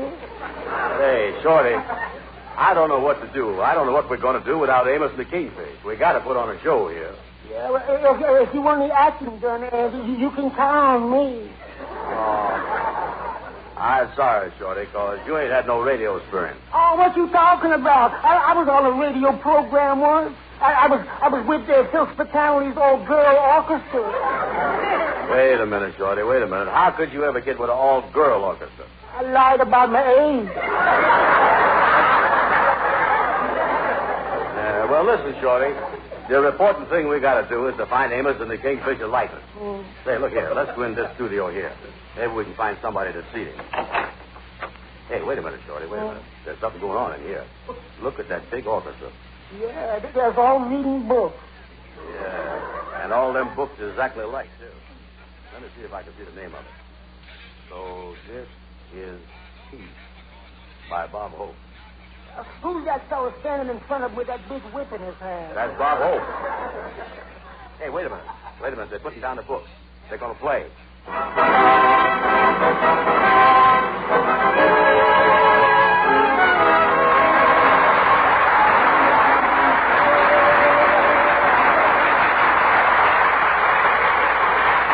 Thank you very much. Thank you. How do you do, ladies and gentlemen? This is Bob broadcasting from NBC in Hollywood Hope, telling all you girls that are looking for the end of shortages in 1947 that when they start to dish out the Kleenex, don't worry if they miss you. Just use Pepsodent. The boys will always tissue.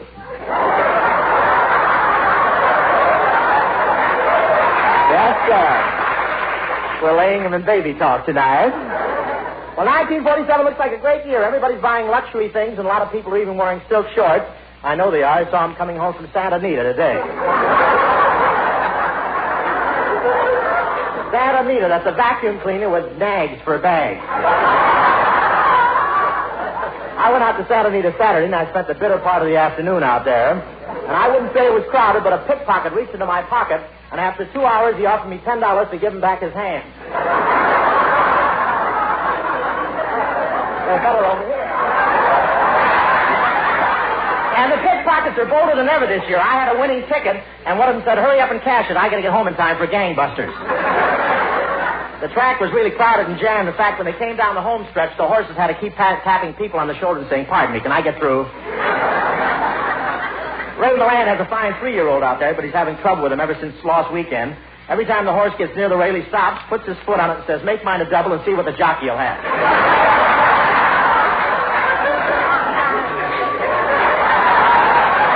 And you should have seen the horse I finally bet on. He was so slow his saddle made up into a Murphy bed.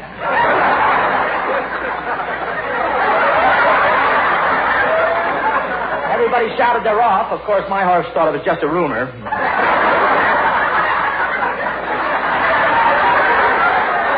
But he really ran a heads-up race. He had to keep the other horses' tails out of his face. He was a front runner, and he would have won the race, but he had a little trouble getting the other part going.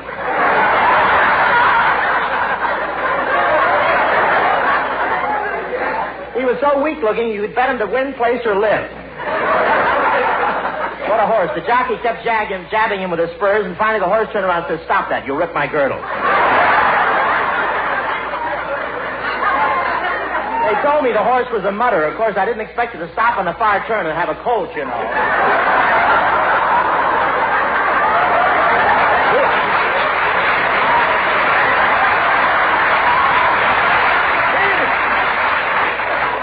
He finally came in when the moon was out singing, Open the Stable, Richard.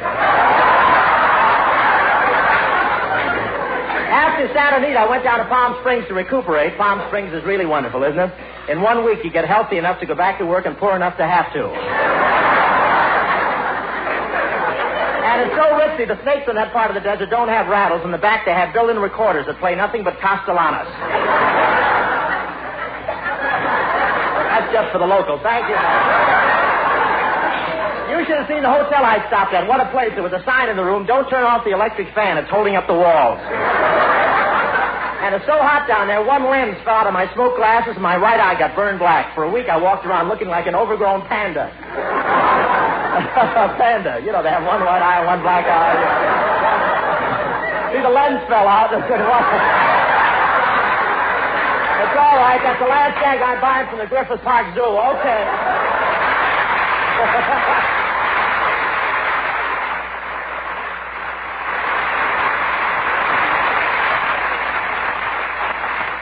Hey, look, Mr. Hope is coming over this way, Shorty. Hey, Mr. Hope, did you see the Amos and the Kingfish around here anyplace? No, boys.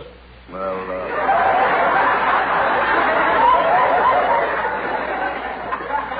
I'm rehearsing. I may need this stuff someday, you know. Well, I want to know one thing. What's that? Come back next week, too. You know? But listen, I know one place where you could find almost anything. Where's that? Colonna's mustache. See you long. See you, Charlie.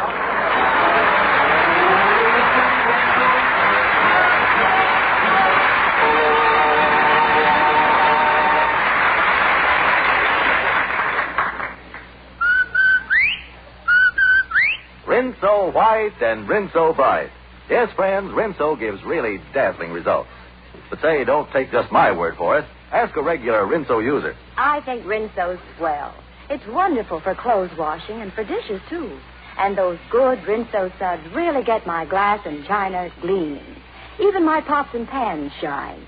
And Rinso's so easy on my hands. It's certainly a thorough and fast worker. Well, ma'am, you can thank Rinso's triple action formula for that. You know, that special Rinso formula contains a very effective grease chaser. A soapy-rich base that's mild but mighty active. And a peppy, long-lasting suds booster. So keep asking for Rinso for dishes as well as for a wash that's Rinso White and Rinso Bright.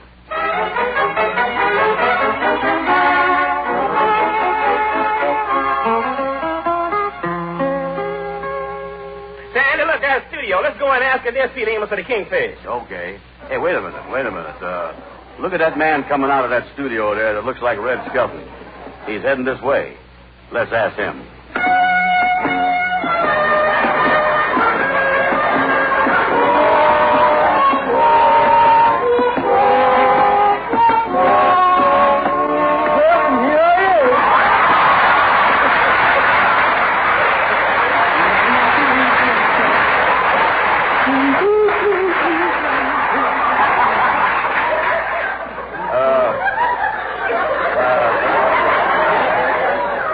I beg your pardon, mister. My name is Andrew Brown. This here's my friend, Gabby Gibson. Howdy doody. I'm pleased to meet you. I'm Clem Cadiddlehopper. Clem Q Cadiddlehopper, to be exact. Yeah? What is the Q for? I shoot pool with. You see, Mr. Cadiddlehopper? We're looking for Amos and the Kingfish. Yeah. Mr. Cadiddlehopper, where would you start looking for them first? Well, that'd be hard to say. You see, I'm sort of a stranger around here. You boys look like you could keep a secret, so I think I'll let you in on one. Oh, good. What's that? Well, now, I know you won't believe this, but I'm from the country.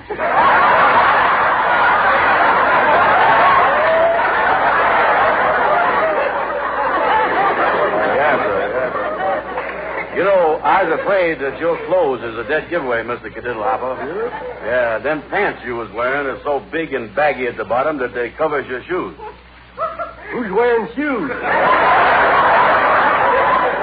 You mean you ain't got no shoes on? No, I used to wear... This stuff is better than that panda joke, isn't it?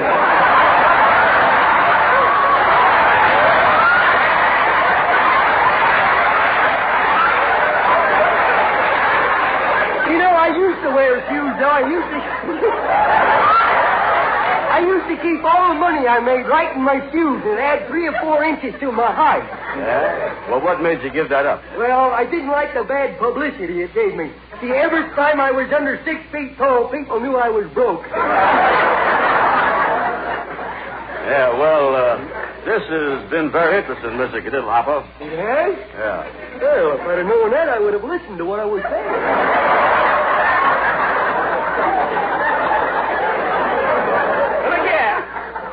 Come up here to the city, Mr. Cadiddlehopper. Well, I thought I would drive. Some fella told me if I filled my car up to the top with gas, I could come to the city, see?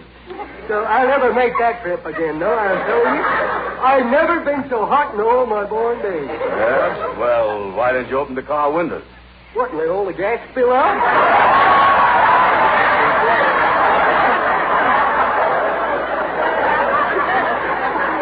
Yeah, well, I guess now that you was here in the city, you're going to buy your girl something nice, huh? Well, no, I ain't got no girls. You see, I promised my mother that I wouldn't go with girls until I was 21. Well, how old are you now? She won't tell me.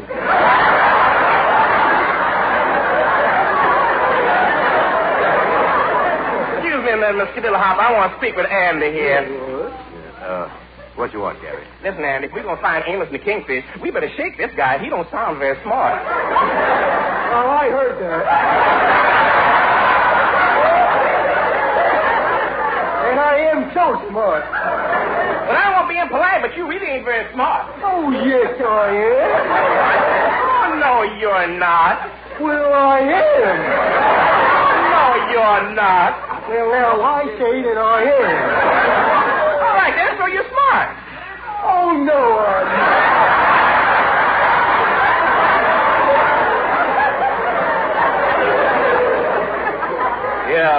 we better be getting along now anyway, Mr. Cadiddlehopper. Well, don't worry about Amos the Kingfish and Lightning Boy, because I'll find them real fast. You know, I've got good reasons for not letting grass grow under my feet. Yeah? What's that? It tickles.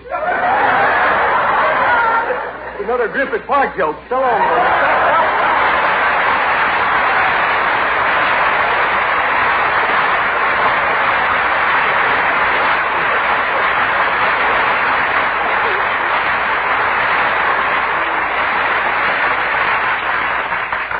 Say, Gabby, that Clem Cadiddlehopper show looks a lot like Red Skelton, don't it? Yeah. But come on, Andy. We ain't finding Amos this way. Hey, fellas. Yeah, what is it, Shorty? What is it? I just saw Amos's wife, Ruby, on the street, and she told me where Amos is. Well, quick, where is he? He's in the hospital. He had an operation. Yeah, well, wait a minute, here. Wait a minute. Let's call him right away. Look, where's the telephone? Here's the telephone right over here. Gabby, has you got a nickel? Shorty, you got a nickel? Andy, you got a nickel? Wait a minute. Here's something. We'll ask that fellow standing there getting ready to play the violin. You think he'll lend you a nickel? Well, I'll ask him.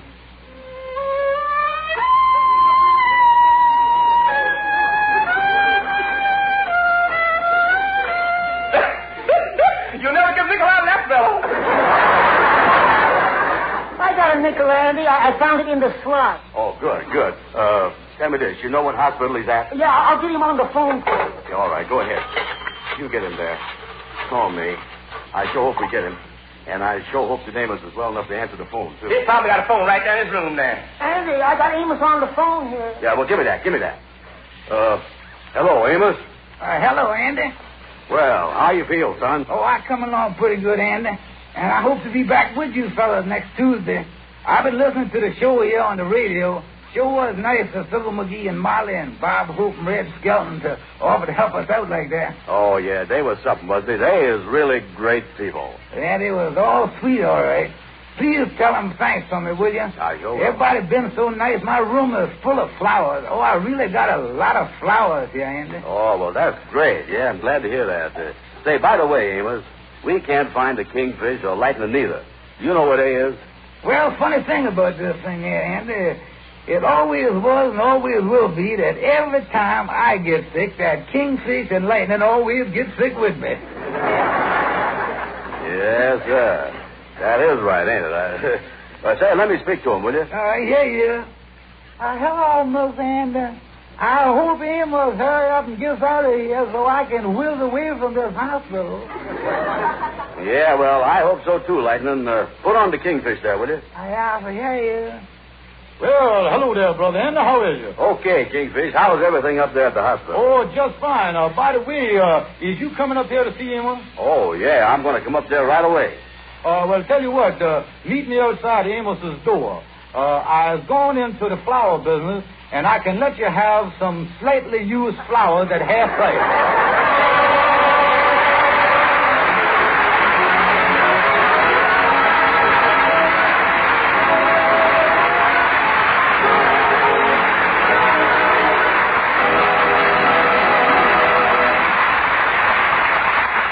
Well, Amos actually did his broadcast from the hospital tonight, and we hope that he'll be back with us next Tuesday.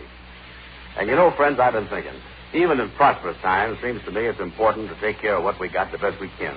Don't you think so, Mr. Cadell? Indeed it is, Andy. And ladies, the way to take care of your cottons and linens is to wash them in Rinso. Rinso saves the wear of boiling and hard rubbing. And Rinso keeps washable colors fresh and bright for ages. You see, Rinso has a triple action formula that contains a special soapy-rich base, a marvelous suds booster, and an amazing grease chaser. Ask for Rinso for a wash that's Rinso white and Rinso bright. Friends, if you can't always get Rinso, it's because there's a worldwide shortage of fats and oils needed for making soap and other things we all want. This shortage is really worse now than it was last year. So it's vital that you save and turn in all waste kitchen fat. You know, saving waste fat actually helps you in two important ways. First, it helps get more soap to your grocer. Second, you'll be amazed at the high prices many meat dealers are paying for waste fat. It runs into real money. So save every drop of waste fat and get it to your meat dealer quickly. Hello, Amos. Is you still on the phone? Yeah, Andy. Well, Andy, it sure was nice of you to call me like this, and I appreciate it. And, kid, you did a swell job. And tell everybody I said, good night, folks. See you next Tuesday.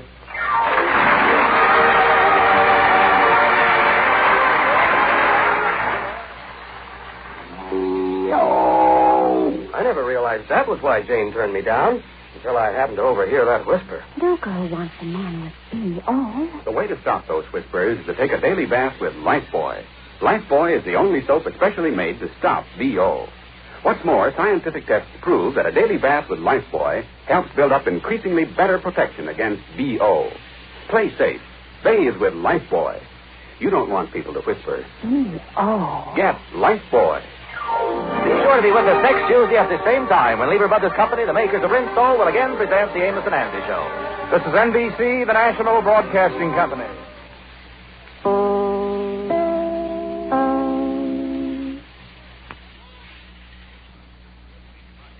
Palmolive Soap, your beauty hope, and Luster Cream Shampoo for soft, glamorous, caressable hair bring you Our Miss Brooks, starring Eve Arden.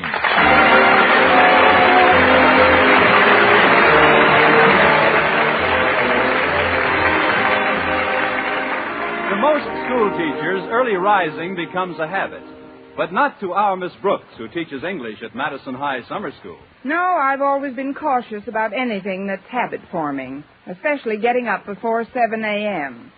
That's why Mrs. Davis, my landlady, had a particularly tough time waking me last Friday morning. Connie, get up, Connie. It's 6:30. Come on now, get up. Now, Connie, you can't be that sound asleep. You've got one eye open. That's just to see if the other one's tightly shut. Oh, see you later, Mrs. Davis.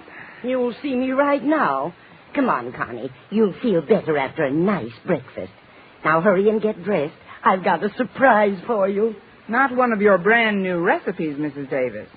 Not exactly, Connie. I'm doing something to the eggs that's never been done before. Is it legal? I'm grilling them, Connie. Good for you, Mrs. Davis. And if they don't come clean, throw them in solitary.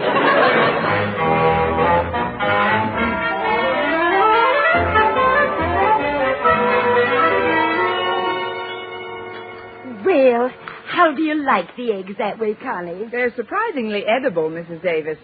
You were telling me about your date last night. What happened after Mr. Boynton took you to the park? Well, first we took a nice, long, bashful walk around the zoo. Then we sat down on Mr. Boynton's favorite bench. You'd be surprised how cooling and refreshing it was just to sit there. Refreshing? Yes, it's right outside the polar bear's cage. Oh,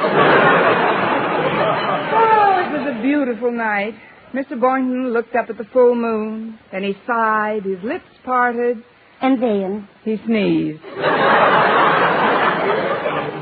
And was that all, Connie? Certainly not, Mrs. Davis. I looked right into his eyes and softly murmured, Gesundheit. Then he took me home. Why, I'm surprised at you, Connie, missing a big opportunity like that. What do you mean, Mrs. Davis? You said Mr. Boynton sneezed. Yes? A man's sneeze is very important, Connie. It isn't something that you can dismiss lightly. What should I have done? Painted a picture of it? Men are like children, Connie. They like people to make a fuss over them when they don't feel well. As soon as Mr. Boynton sneezed, you should have treated him for a bad cold. Treated him? But how? You should have at least have made him a cup of hot tea. I would have, but the polar bears were using the kettle. You forget, Mrs. Davis, we were in the park. Then you should have left the park. Don't you see, Connie, every man likes to know that his well-being is a matter of vital importance to his woman. But, Mrs. Davis, I am not, if you'll excuse the expression, and I certainly will, his woman. Well, you never will be unless you take advantage of his natural male weaknesses. Remember now, Connie, the next time Mr. Boynton shows the slightest sign of ill health, you've got to be a real Florence Nightingale. Florence Nightingale? But I haven't got the voice for it. I mean... I appreciate your interest, Mrs. Davis, but if I have to wait until Mr. Boynton gets sick before he romances me, I'll be too old to enjoy it. He's as healthy as an ox. So much the better. It's those great, big, healthy ones who appreciate you most when something does go wrong. Oh, that must be Walter Denton. He's given me a lift to school this morning. Come in, Walter. I left the latch off for him. Hiya, Miss Brooks. Hi, Mrs. Davis. Would you like something to eat, Walter? Or have you had breakfast? Yes, thanks. Yes, thanks. What? He's had breakfast, and he'd like something to eat. I've got something in the kitchen that you'll just love, Walter. One of my latest recipes. On second thought, I'm not very hungry right now. You don't have to be hungry to eat these. A friend of mine sent me the recipe all the way from Florida. They're called Pensacola Popovers. Oh, gee, I don't know, Mrs. Davis. I'll warm them up a bit and bring in enough for all of us. Coffee is right on the table, Connie. All right, Mrs. Davis. She certainly gets some weird dishes together sometimes. Yeah, but you can't really blame her. Everybody's got some kind of a hobby. George Washington liked to go hunting. Benjamin Franklin played with a kite. Thomas Edison read short stories. Then there was Lucretia Borgia. You know, in a way, I can't help feeling grateful to Mrs. Davis. It was one of her cookies that brought true love into my life. And how long have you been in love with this cookie, Walter? I'm talking about Harriet Conklin, Miss Brooks. It all started when we first began going together. We dropped by to see you after school one day, and you weren't in. And that's when Mrs. Davis gave me the cookie. 20 minutes later, I was sick as a dog. Must have been one of her quick-acting cookies. That's when Harriet first nursed me back to health. Gee, prior to that day, I never enjoyed being sick in my life. You enjoyed it? Definitely. In fact, ever since then, I'm sick 4 or 5 times a month. Of course, it doesn't always work out. But take yesterday, for instance. I had a date with Harriet for the evening, and all day long I felt great, because when I woke up in the morning, I was feeling rotten. But by the time I ate dinner, I felt fine again. Boy, was I disappointed. What you're driving at, by way of the Malayan Peninsula, is that it's nice to have someone you like take care of you. Oh, it's more than nice, Miss Brooks. It's blissful. Why, when Harriet puts her little white hand on my fevered brow, she reminds me of... Florence Nightingale? No, Mercedes McMillan. As she was a trained nurse who took care of my mother once when I was a little boy. Oh. Who's this Florence Nightingale? She was in the same racket. She was a famous nurse, too. Look, Walter, I'd like to ask you something. Oh, sure, Miss Brooks. What is it? Do you think a man like Mr. Boynton would enjoy being nursed back to health if he became ill? Oh, sure he would. But there isn't much chance of his becoming ill. He's got nerves of steel, and his stomach is made of iron. Must be pretty rough on his shirts. You know, I've been thinking... Here we are, folks. Pensacola Popovers, hot off the griddle. But those are the same kind of cookies I ate that other time when I... No, thanks, Mrs. Davis. I'll just have some milk, thanks. What are they made of, Mrs. Davis? There's nothing extraordinary about the batter, Connie. I just take a plain whole wheat waffle mix, add some sour cream, yeast, a few raisins, and some cucumber rind, then beat it until the caraway seeds are dissolved.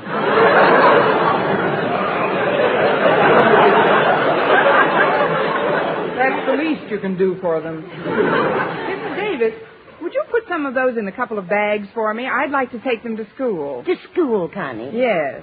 Mr. Boynton may have an iron stomach, but I think these cookies might rust it a little.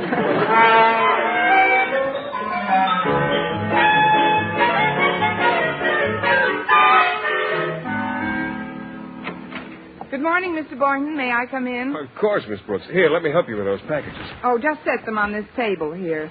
Ah, what brings you to school so early this morning? The usual thing, Walter Denton.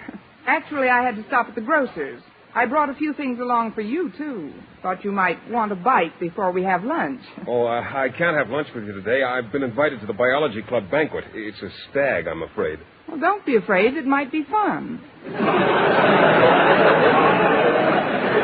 Have a banana, Mr. Boynton? Banana? I don't mind if I do. I haven't had anything to eat since breakfast. And it's almost 8 o'clock already. You must be starved. Here, I brought some milk along, too. Well, thanks, Miss Brooks. It's only a pint bottle, but if you're still thirsty, there's some buttermilk right next to it. Buttermilk? Yes, but I don't advise you to drink it right after the sweet milk. No? No, eat this chocolate eclair first. I guess you've heard about my appetite. Honestly, my constitution is so rugged I can eat nails. They're in that little bag over there.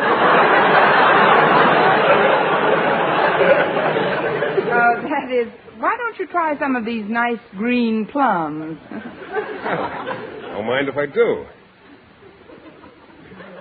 Mr. Boynton? Yes, Miss Brooks? How do you feel? Fine.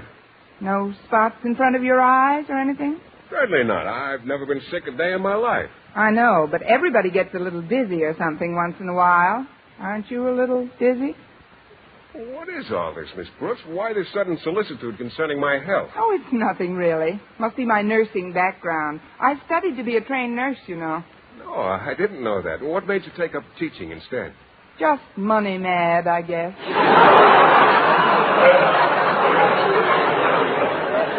I kept hearing about school teachers winning the Irish sweepstakes. Well, I'd better be getting into my classroom now. Goodbye, Mr. Boynton. Bye, Miss Brooks. Still no spots or anything? Of course not. I feel great. Guess I'd better whip out the popovers. Oh, I almost forgot, Mr. Boynton. Here's another surprise for you. Some homemade Pensacola popovers. Oh, but Miss Brooks, a whole bag full. You don't get the flavor until you've eaten several of them. Well, it certainly was nice of you to bring me this snack. This cheeseburger is out of this world. Well, be sure and give me a ring before you join it.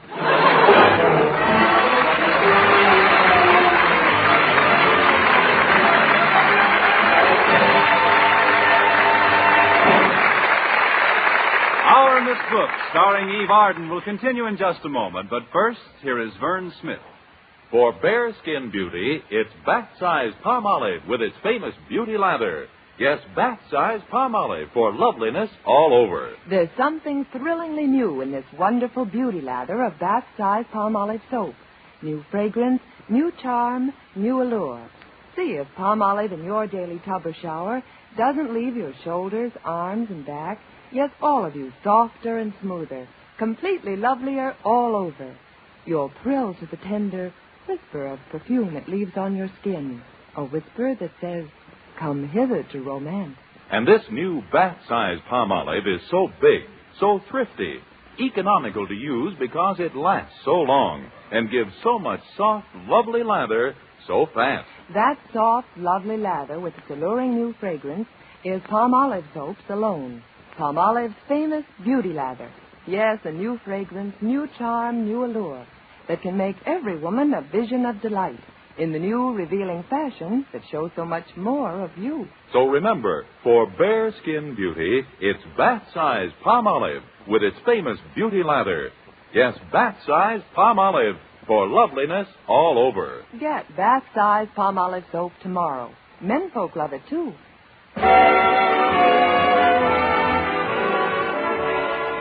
During my morning classes, I gave my students brief study periods and left the room 3 times for the following reasons. At 9:15, I stepped out for a hot dog and a bag of caramels, which I promptly delivered to Mr. Boynton. At 10:45, he gracefully accepted 2 cream puffs and a Loganberry popsicle. At 11:30, I brought him a taffy apple on a stick, some French pastry, and a pineapple malted. Shortly before 12 noon, I entered the biology laboratory to claim the body. Oh, hi, Miss Brooks. Say, do you have any more of those cookies? I just happened to have another bag of them with me. I brought them along in case you were still standing, hungry. Here, take one. I'll take 2 if you don't mind. You know how those banquets are. Probably won't serve for hours yet. You know, it's funny how people acquire different eating habits. Some people like to eat 3 square meals a day. Me, I like to pick. Of course, so far today, I guess you'd say I did more than pick. I'd say you picked and shoveled.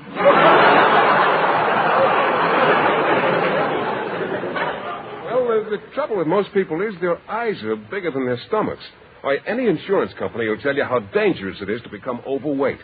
And it's almost impossible to avoid getting too heavy if you don't cut down on your food intake as you get older. What's in that other bag? It's a turkey sandwich, Mr. Boynton. Here, take it. Oh, now, just a minute. Accepting a few little snacks is one thing, but this looks like a pretty expensive sandwich. How much was it, Miss Brooks? Oh, forget it, Mr. Boynton. No, I won't. How much did this turkey sandwich cost you? I got it for nothing. Where? A rich uncle died and left it to me. Now, take it, Mr. Boynton. It's yours. No, Miss Brooks, not until you tell me how much it cost. All right. It cost 45 cents. Oh, well, thanks a lot.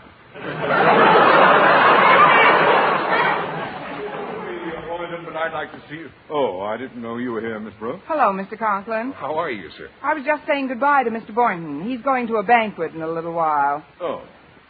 What are all these paper bags doing here? He's been rehearsing. Would you like a piece of this turkey sandwich, Mr. Conklin? No, thank you. I've had my lunch. Well, how about one of these cookies? They're very good. Oh, thanks, Boynton. I'll take it with me. You can't take it with you. I mean, take a couple of them, Mr. Conklin. Oh, thanks. The reason I dropped in, Boynton, was to caution you about locking all your cages before leaving school. I wouldn't want any of our students to be bitten by one of your experimental animals. Oh, you don't have to worry about that, Mr. Conklin. My animals are all harmless. Well, even if they did nip someone, there'd be no trouble securing first aid. Not with Miss Brooks around. Miss Brooks? Well, yes, she studied to be a trained nurse, you know, before she took up teaching. Really? Then the nursing profession's loss is Madison High School's loss.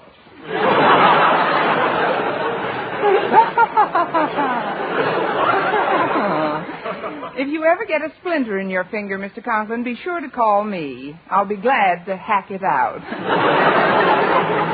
But before you go, Mr. Conklin, why don't you help yourself to another one of these cookies? Oh, very well, Miss Brooks. Be sure and lock those cages, Boynton. Oh, yes, sir. Goodbye, Mr. Conklin. What's that, Mr. Boynton? Oh, it's McDougal. Yes, he's eating one of those cookies. I gave it to him a little while ago. Oh, look at him, Miss Brooks. Look how methodically he's eating. That shows how intelligent he is. It's smart to eat slowly, you know. It's smart to eat those cookies slowly. Look, he just finished it. Did you enjoy it, Mac? Oh, look at him. He's trying to stand on his head. Hey, he's hopping all over the cage. Do you think he's looking for another cookie? I think he's looking for a nice pool of Alka-Seltzer. You never know what Mac's going to do sometimes. He's pretty peculiar. Well, I guess I'll take him to my apartment now and get over to that banquet. Your apartment? Well, yes. I don't like to leave Mac alone overnight in the lab here. He gets rather lonesome. Matter of fact, we're good company for each other. Mac and I have some pretty gay times in our little bachelor apartment. I'll bet the joint really jumps. We'll have to be running along now, Miss Brooks. Thanks for everything. Oh, that's all right, Mr. Boynton. Don't forget the rest of the popovers. Oh, thanks a lot, Miss Brooks. I'm sorry I can't take you with me, but I'll give you a call tonight. Goodbye. Goodbye, Mr. Boynton. Well, here I am, queen of the lab again, in the center of every beady eye. 14 guinea pigs and 12 white mice. Any of you fellas want to go to lunch? Come in. Oh, Miss Brooks, thank goodness I found you. Hello, Harriet. What's all the excitement? It's Daddy. He wants to see you in his office immediately. Mr. Conklin, but I saw him just a few... Oh, I'm worried about him, Miss Brooks, terribly worried. He just had to double up on his couch. That's nothing to worry about. Things are crowded all over. This is serious, Miss Brooks. Daddy told me you've had training as a nurse. Oh, please come into his office right away. All right, Harriet, but I'd give 2 weeks' salary if Mercedes McMillan were here. Mercedes McMillan? She was the Florence Nightingale of Walter Denton's mother.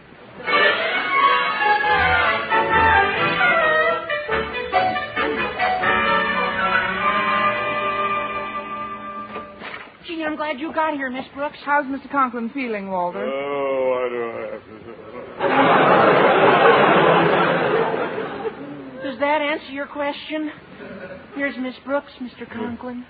Tell me, Miss Brooks, just what was in that cookie I ate. If I told you, you'd feel worse. I'd better get out of here. At a time like this, a man should be surrounded by the people who care for him most. But I'm here, Mr. Conklin. So am I, Mr. Conklin. That's what I say. I'm going home. Here, Daddy, here's a nice glass of water. No, not now, Harriet. I'm going home to your mother. You'll know what to do for me. Miss Brooks, please lock up the office before you leave. Yes, sir. Don't you worry about a thing, Mr. Conklin. We'll take care of everything.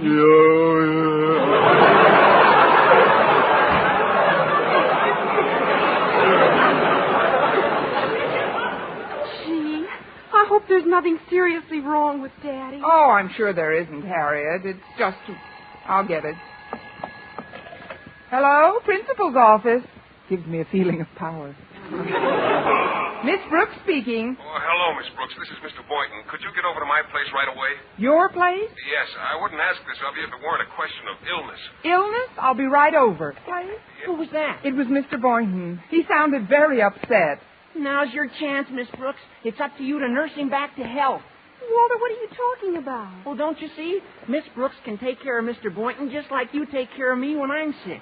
Now, the first thing you got to do, Miss Brooks, is stop at a hospital supply store for a thermometer, a first aid kit. Oh, but Walter... Please don't interrupt, Miss Brooks.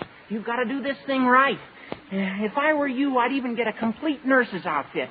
Don't you think so, Harriet? Absolutely, Miss Brooks. He'll just eat it up. Why should that be an exception?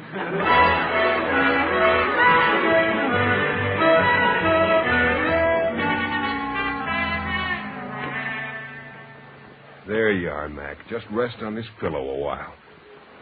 It's all right. You'll feel better when Miss Brooks gets here. Oh, I hate to leave you while you're feeling like this, but I've got to go to that luncheon. Come right in, Miss Brooks.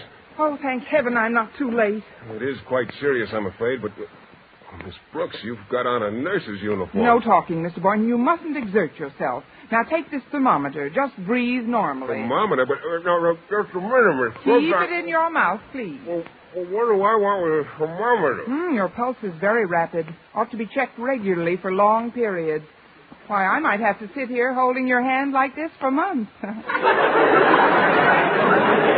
Or at least until your pulse is back to normal. Of course, by that time, mine will be completely out of control. You haven't given me a chance to explain, Miss Brooks. I'm not the patient. You're not the patient, Mr. Boynton? No, Miss Brooks. In fact, I've got to hurry right over to that luncheon. I'm late now. But, Mr. Boynton, I've got quite an investment in this little occasion. That is, if you're not the patient, who is? It's McDougal. McDougal? You can say that again, Mac. In fact, we can both say it. It's just something he ate, Miss Brooks, but I feel much better now that you're here to sit with him. Me? Look, Mr. Boynton, my folks didn't raise me to be a frog sitter. And if you... Oh, gosh, look at the time. I've really got to run. Mr. Boynton, I'll only be a few hours, Miss Brooks. Goodbye, and thanks a lot. Oh, great. Well, I've got the nurse's uniform on. This is as good a time as any to cut my throat.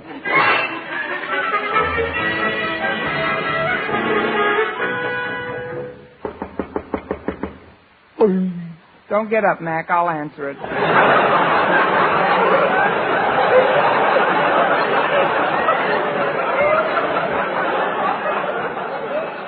hello, Harriet. Come in. Hello, Miss Brooks. Walter's parking the car. He'll be along in a minute. That nurse's outfit looks simply super. How's the patient? The patient? Oh, he's resting comfortably. Fine. Under a hunk of lettuce. A hunk of lettuce? Come with me, Harriet. He's sitting on a pillow by the window. But, Miss Brooks, I don't see Mr. Boynton. Without telescopic vision, I didn't expect you to. He's still at the luncheon. Then who are you nursing? At the sound of the gulp, it will be exactly my patient. McDougal? Who else? When Matt fell victim to the popover plague, Mr. Boynton drafted me to sit with him. But how can you sit with a frog? I use an underslung stool. Stool,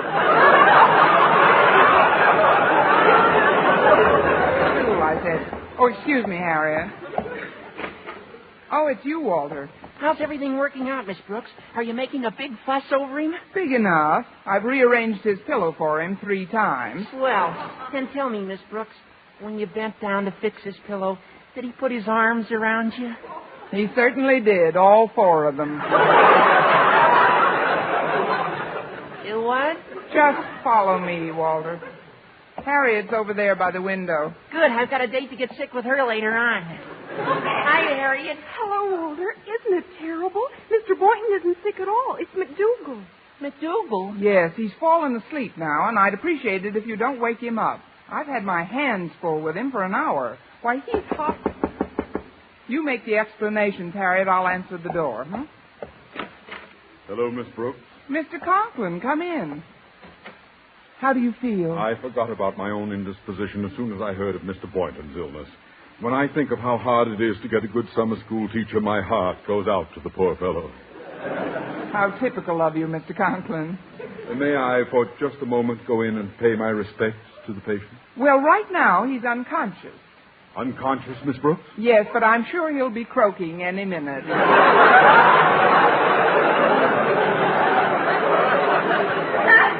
Croaking? Just follow me, Mr. Conklin. Oh, hello, Mr. Conklin. Daddy, did Miss Brooks tell you? Not yet, Harriet. Walter, Mr. Conklin wants to see the patient. Where did you put him? I thought he'd sleep better in the closet, Miss Brooks. In the closet? But he's a sick man. How can you put him in? Listen, Daddy. Step aside. I've got to get him out of there. Now, don't you worry, Mr. Boynton. I'm here to see that you get everything. Mr. Boynton!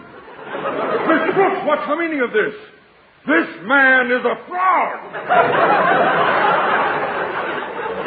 It's McDougal, Mr. Conklin. You brief him, Harriet. I've got to answer the phone. Hello? Well, hello, Miss Brooks. This is Mr. Boynton. Mr. Boynton, I've been expecting you home. Where are you? I'm in the hospital, Miss Brooks. The hospital? Yes, and I'm not quite clear on how it happened.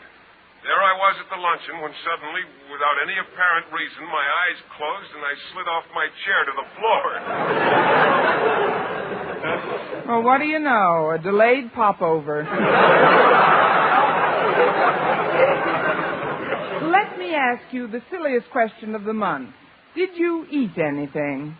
Well, as a matter of fact, I did.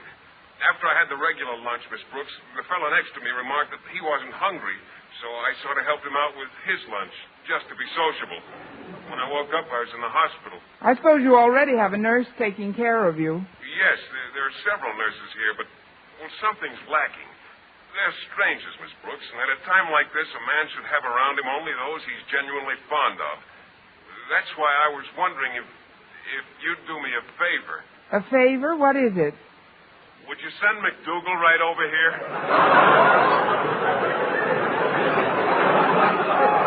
Mr. Boynton, I'll be only too happy to send McDougal over. Just tell me one thing. What's that, Miss Brooks? How do you want him, boiled or fried?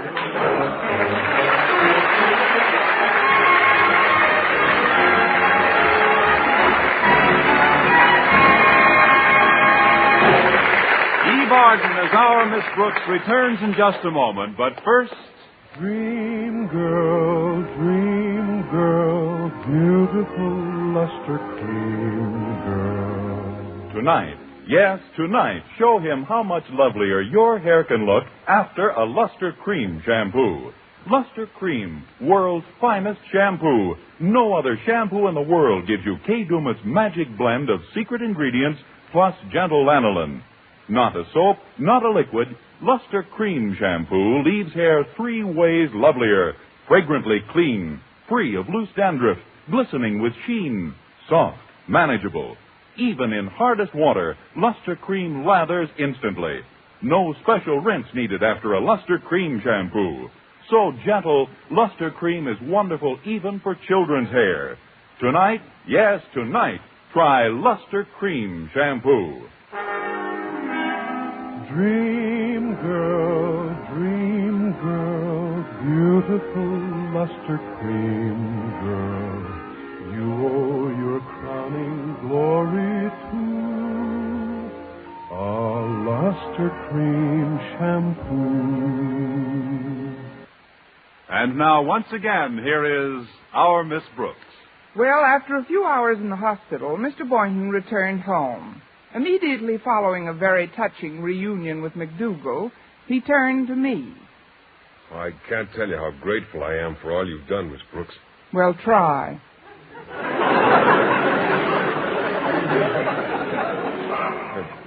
Sitting here with Mac for me and being so concerned over my welfare, Well, you've just been wonderful, Miss Brooks. Maybe now you'll realize, Mr. Boynton, that I'm kind of handy to have around. I haven't had a chance to prove it yet, but believe me, Mr. Boynton, the next time you eat yourself into a coma, I can take just as good care of you as any doctor. Of course, my rates will be slightly different from the doctor's. Different? Yes, I can only afford to pay you about $1 a visit.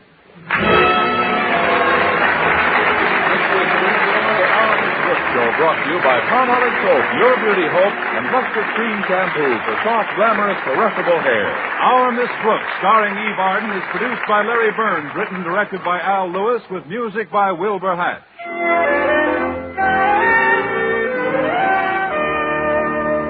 At last, a good-tasting way to help prevent tooth decay. That's new Colgate Ammoniated Tooth Powder, created in Colgate's research laboratories. Contains the revolutionary dental discovery that helps prevent new cavities, plus Colgate's exclusive foamy cleaning action and a refreshing minty flavor you'll enjoy. Get Colgate Ammoniated Tooth Powder today. Economical 4-ounce size, only 43 cents. This week is National Farm Safety Week. Its purpose is to remind every member of every American farm family to think of safety first to make farm life a safer, happier, more prosperous way of life. Every day, 51 farm residents are killed by accidents. Every hour, 4 of farm buildings are destroyed by fire. So take extra precaution. Put a stop to this needless injury and waste. Use farm machinery and deal with farm animals with caution. Cultivate safety and harvest happiness. Remember, safety is always in season. For mystery liberally sprinkled with laughs, listen to Mr. and Mrs. North Tuesday evening over most of these same stations. And be with us again next week at the same time for another comedy episode of Our Miss Brooks. This is CBS, the Columbia Broadcasting System.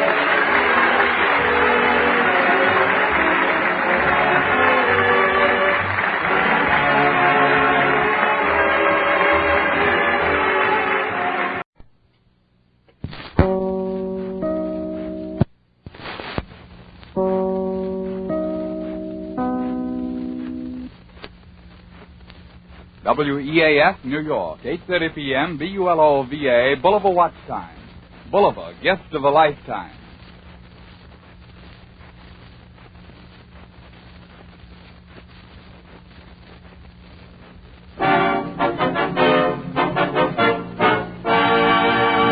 A pack of Avalon cigarettes, please. Yes, sir. Just a moment, sir. Don't forget your change. You'd never guess, but Avalon's cost you less.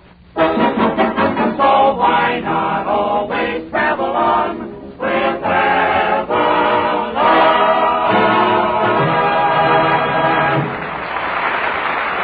Good evening, friends. Good evening. This is Del King saying welcome to Avalon Time, featuring radio's red-headed ragamuffin Richard Red Skelton with Dick Todd, Edna Stillwell, Bud Hercules Vandover, the Four Puffs, the Avalon Chorus, and Bob Strong and his orchestra, opening the program with The Man with the Mandolin.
pay more for your cigarettes, but you can't get finer quality than Avalon's. Avalon's are union-made from extra choice, extra select Turkish and domestic tobaccos, blended to perfection. That's why you'd never guess Avalon's cost you less, 3 to 5 cents less per pack than other popular priced brands. A saving that means many, many extra dollars for you. Friends, take advantage of Avalon, the cigarettes that give you both outstanding quality and real money-saving economy. Try a pack tonight.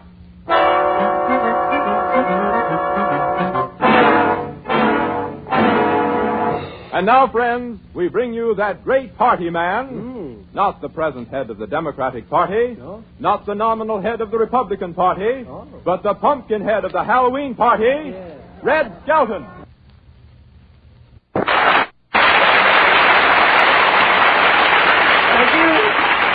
Thank you very much, and good evening, ladies and gentlemen. Listen, Del, I'm no jack-o'-lantern. You're no Jack-o'-Benny either. Yeah. Come on, let's get going. Say, that was some Halloween party last night. Yeah. By the way, who was that old codger with the gruesome makeup who kept kidding about borrowing money from everybody? That was my uncle. He didn't have on any makeup, and he wasn't kidding. Say, speaking of gruesome people, Del, who was that girl you were with last night? Woo! I thought the wicked old witch was dead. Oh, listen, Red, what was wrong with her? What, do you know she was a debutante who just came out? Yeah, what from, an apple? I'm just kidding, Del, though. We really had a lot of fun, didn't we? Edna Stillwell and I showed up at the party without costumes, but they took care of it. They gave Edna a Minnie Mouse costume, and they gave me a Mickey. Then we dug for apples. You know, when my turn came, it was right after my uncle's. And on the third try, I came up with an apple and an extra set of teeth. The older folks got kind of tired of losing their teeth, you know, every time they bobbed for those apples. So they went out in the kitchen and started bobbing for applesauce. Good old Halloween with a frost on the pumpkin. And corn in the script. Yeah, and the sponsors in the client's booth listening to the drip. Oh, gee, we really had a lot of fun, though. I'll never forget. Oh, we were going out last night and play some pranks on those midget houses. But there's a new rule in our neighborhood, no tipping.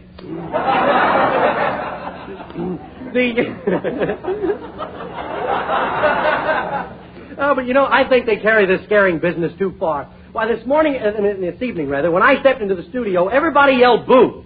Ooh. Yeah. Oh, look what came in. Dick Todd. Say, how'd you enjoy my party last night, Dick? Fine, Red. I wasn't there. Yeah. Oh, the little man who wasn't there. Well, what's your first number tonight, Dick? Cinderella, stay in my arms. Well, all right. Give. Sing it, Dick.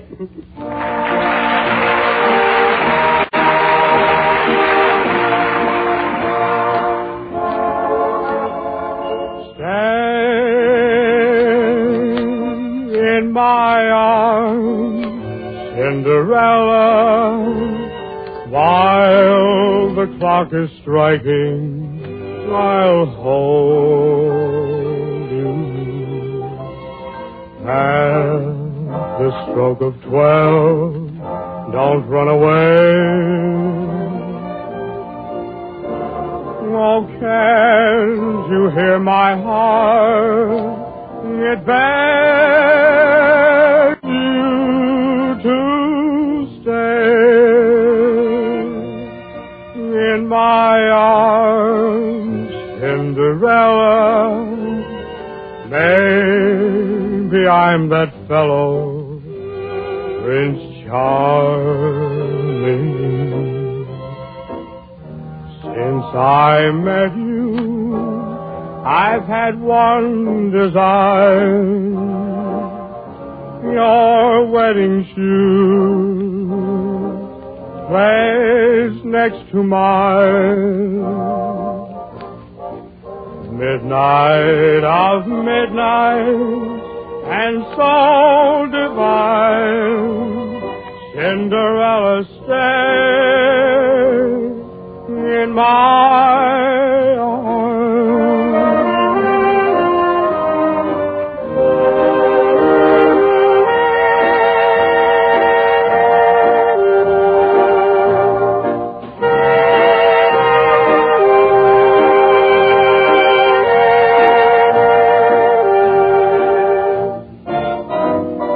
Midnight of midnight, and Cinderella, stay in my arms.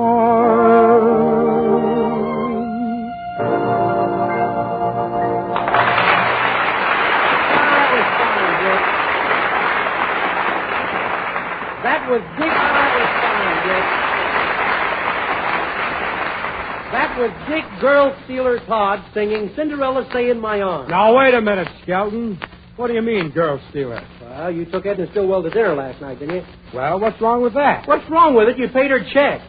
Now, every time I take her to dinner, she'll expect me to do the same thing. Well, you don't have to worry. She's crazy about you. Ah, go on. You're just saying that, ain't you?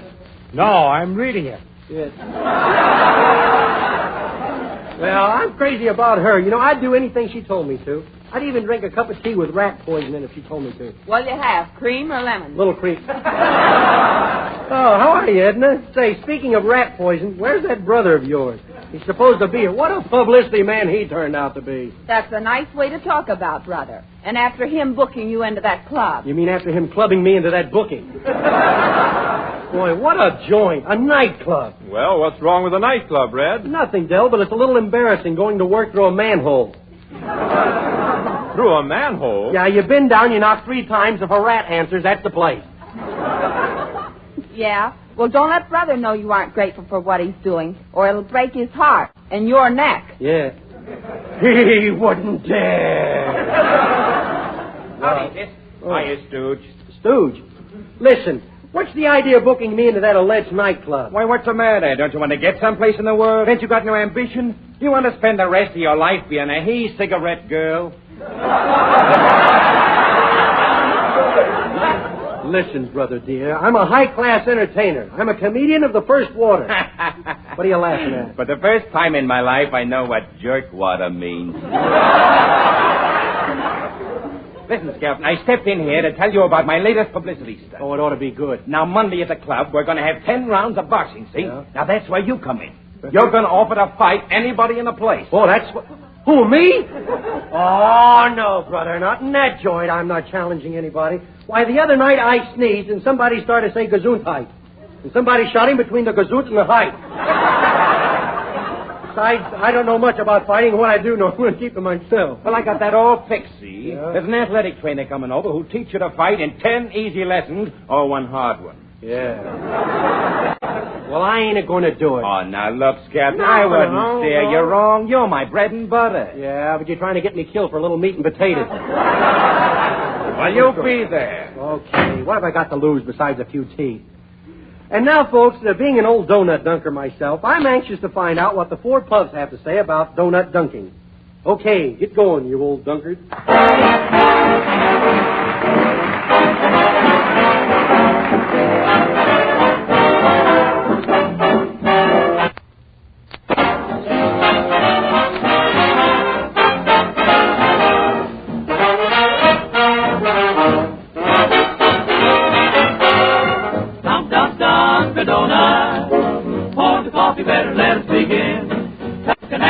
Under your chin, dunk, dunk, a donut, dunk, dunk, dunk, a donut. Don't you mind it if the coffee is drip? Dunk it up on the other drip while you're smacking your dip. Come on, let's have a party. Here's to you all dunk party. Let's all sing round down the Avalon. Sing while we're dunking. Dunk, dunk, dunk, a donut. Yes, a donut is a thing to be done. It's a treat fit for a king when you dunk, dunk, dunk.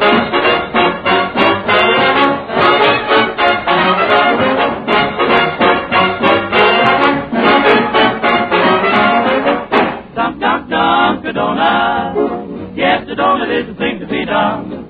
It's a treat fit for a king. When you dunk a donut, you're bound to sing and sing and sing and sing. Friends, you've heard about the Pixelated Sisters, but did you hear what the Pixelated Brothers said about Avalon cigarettes? Well, they said... We smoked Avalons all the time. Yes, we smoked them all the time. Mighty fine cigarettes. Oh, yes, very fine cigarettes. We'd save lots of money with Avalon. Oh, yes, we save lots of money with Avalon. But we don't care about money. We're pixelated. You said it, brother. We're nuts. Now, friends, if you care about money, if you want every cent of your hard-earned money to go as far as possible, switch to Avalon cigarettes. Avalons are guaranteed highest quality, but cost 3 to 5 cents less per pack than other popular price brands. A very worthwhile saving. Why not give Avalons a trial tonight? You'd never guess they cost you less. Hey, you sound very good tonight, Delmer. Thank you, Richard. Yeah. Ain't we silly calling each other by our maiden names? Say, Del, has my trainer got here yet? No, he hasn't. And say, listen, don't tell me you're going through with this publicity stunt. Certainly. But, Red, you're not strong enough. You haven't got any muscle. Who hasn't got any muscle? Here, I'll take off my coat. Just feel a muscle in my arm. Here? No, up a little higher. That's a mole. There. I've got it now. Oops. It got away again.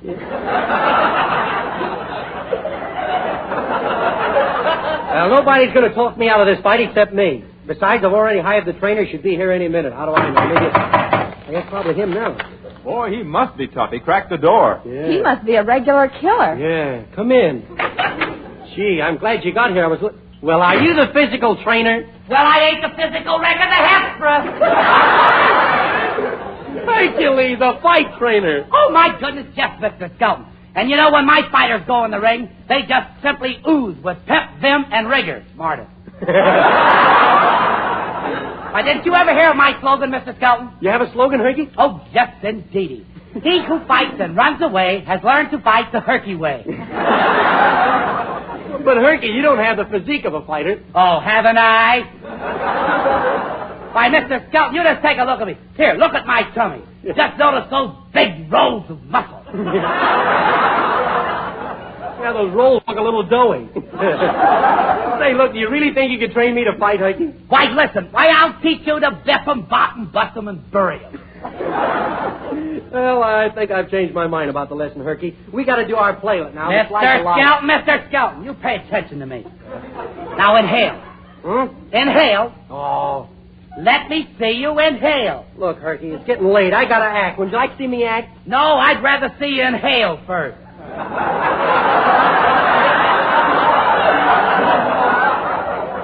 Now I'm going to give you a real bodybuilder. The Hercules combination. Okay, but make it snappy, Herky. What are you going to do? Well, you just love this combination treatment, Mr. Skelton. You see, first I take your right leg and I put it up over your head like this. Now, take it easy. Ooh. Now I take your left leg and I wrap it around your head. Ooh. Now, wait a minute. What are you laughing at? You look so cute, Mr. Skelton. You look like you're wearing a snood. Say, look, Herky, get me out of this, will you? Now, take it easy, pantywaist. Let's see. I turn this foot this way. Oh, no, I turn the foot this way. Oh. Now I put you back in shape again. It's about time, boy. I don't like this combination treatment.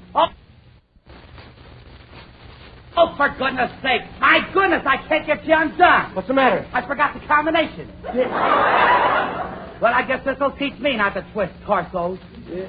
Why, it makes me think twice about physical culture, and this is really teaching me an awful lesson. Yeah, but what does this teach me? Same lesson. Bye! Hey, somebody get me out of this forget-me-not, will you? Quiet, Skelton. That's your lesson in physiology. Oh, gosh. While I'm unlearning it, Dick Todd in the Avalon course will sing, "There's a gold mine in the sky."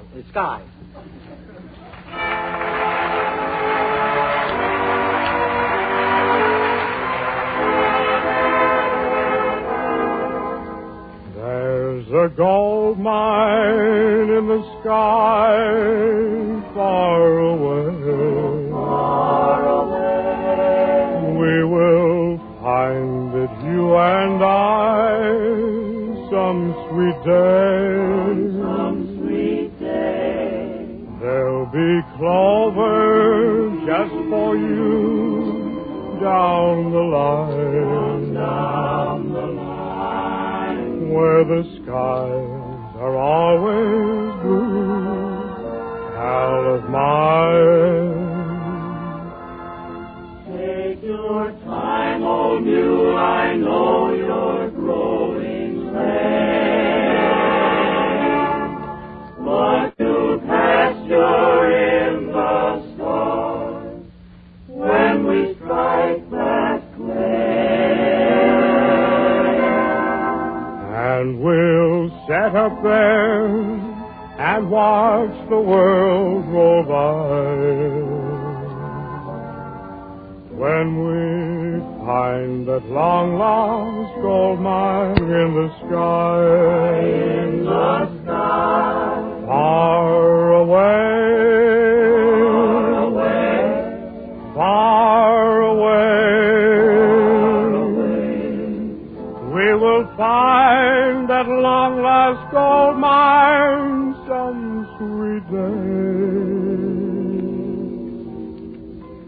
And we'll say hello to friends who said goodbye. When we find that long-lost gold mine in the sky, far away, far away.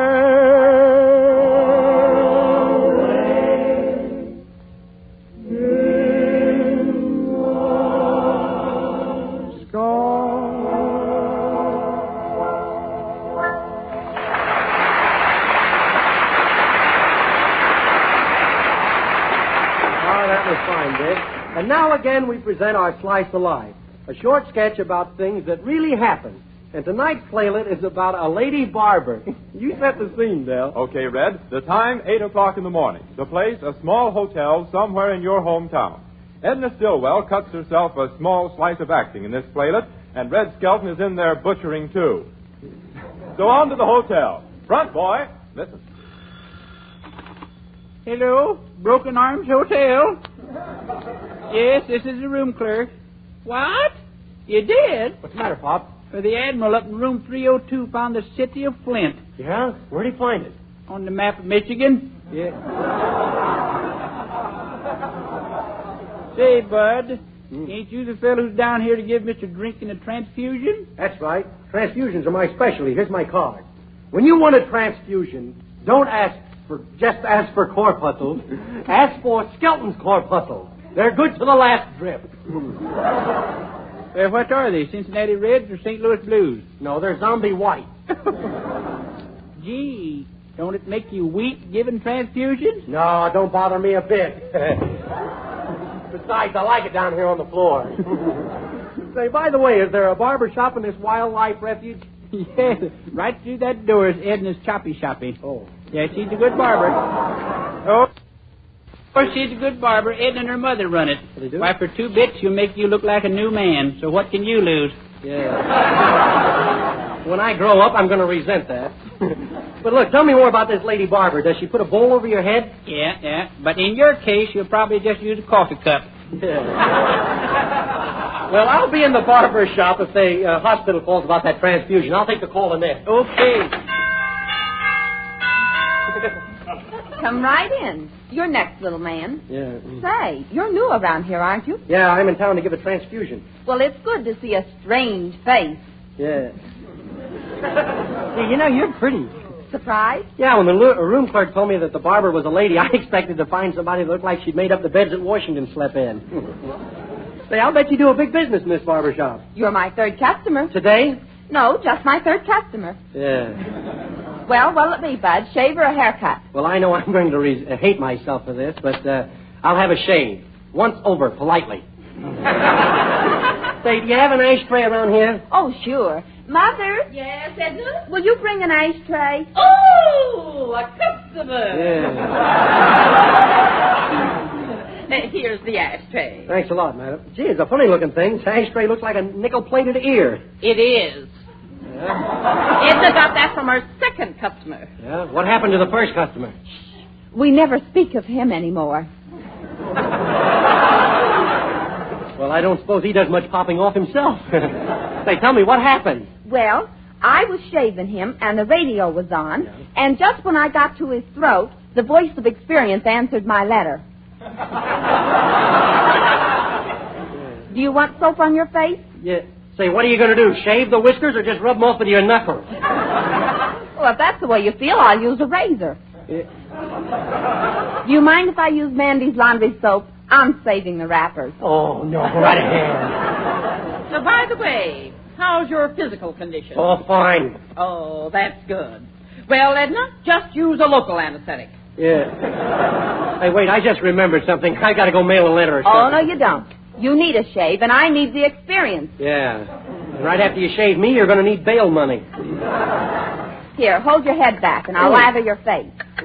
Well, what do you think about the Cubs' chances next year? I think you're right. Absolutely. Hey, I got soap in my mouth. Oh, I'm so sorry. I'm a little nervous. Yeah, nervous? Yes, her doctor says it's St. Vitus, but it's really just her nerves. Oh, dear, I am nervous. Look, I just got the razor strap in, too. Isn't that a scream? No, but this is. Let me out of here! Oh, no. Be a brave little tomboy. Yeah. Why, she's got the soap on your face. You might as well go through with it. And besides, it'll be all over in a few minutes. That's what I'm afraid of. Gee, I hope this razor doesn't pull. You're going against the grain. Oops, I nicked you. Oh, wait a minute. You did? You nicked me? Where's the mirror? A little. Oh, there. Oh, well, that's not so bad. I always wanted a pug nose anyhow.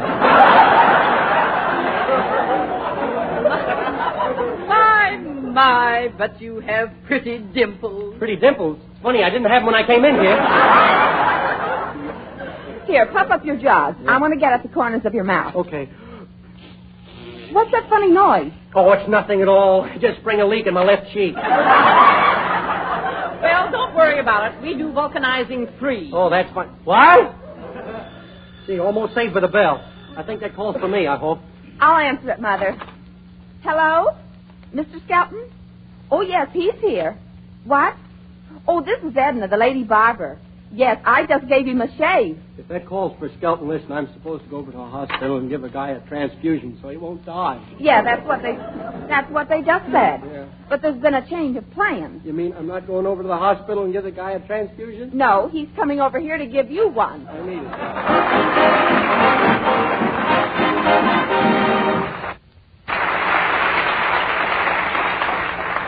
Millions upon millions of people will tell you you're money ahead when you switch to Avalon cigarettes. You see, Avalons cost 3 to 5 cents less per pack than other popular price brands.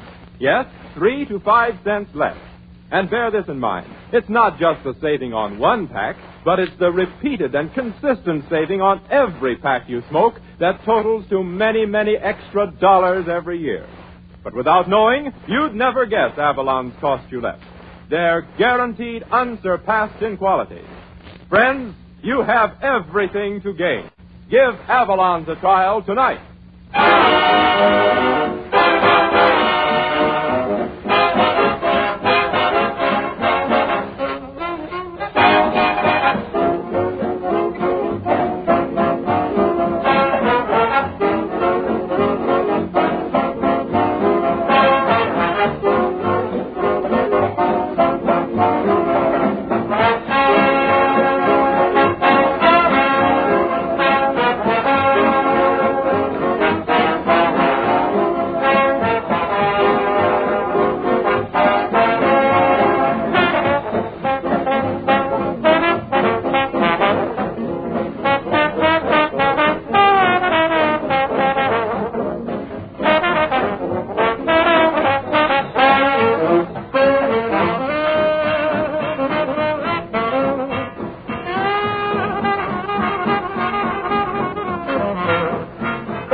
Well, Del, there goes another 30 minutes with dear old Avalon. Yes, it sure has. Skelton, where do you go after the program's over? Well, Roger, I have a little hideaway up in the mountains. Yeah, I know, but how do you get out of town? In a big armored... Oh, what's this? Good night, everybody. I'll see you next week. Goodbye now. Well, friends, we hope you enjoyed our show, and be with us next Wednesday night at this same time when the Brown & Williamson Tobacco Corporation will again present Red Skelton, Dick Todd, Edna Stillwell, and the entire gang in Avalon time. This is Del King speaking, reminding you that during the week when you ask for Avalon cigarettes, don't forget your change. So why not always travel on with Avalon?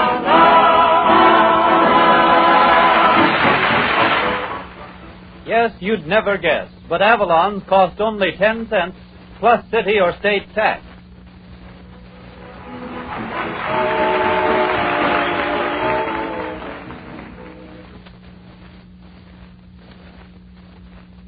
Attention, pipe smokers. No matter what you demand from your smoking tobacco, we can match it and we can top it with Sir Walter Raleigh. Sir Walter Raleigh is the quality pipe tobacco of America, the largest selling pipe tobacco in the Army, the Navy, on American college campuses. Yes, everywhere you find men who know and appreciate quality smoking. Sir Walter Raleigh is certainly worth a trial, gentlemen. Get a tin tonight. This is the National Broadcasting Company.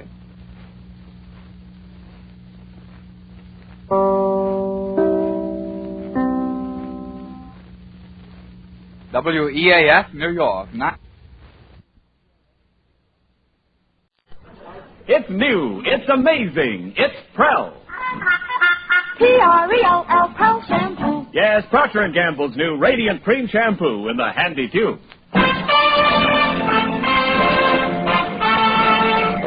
Prell brings you The Life of Riley.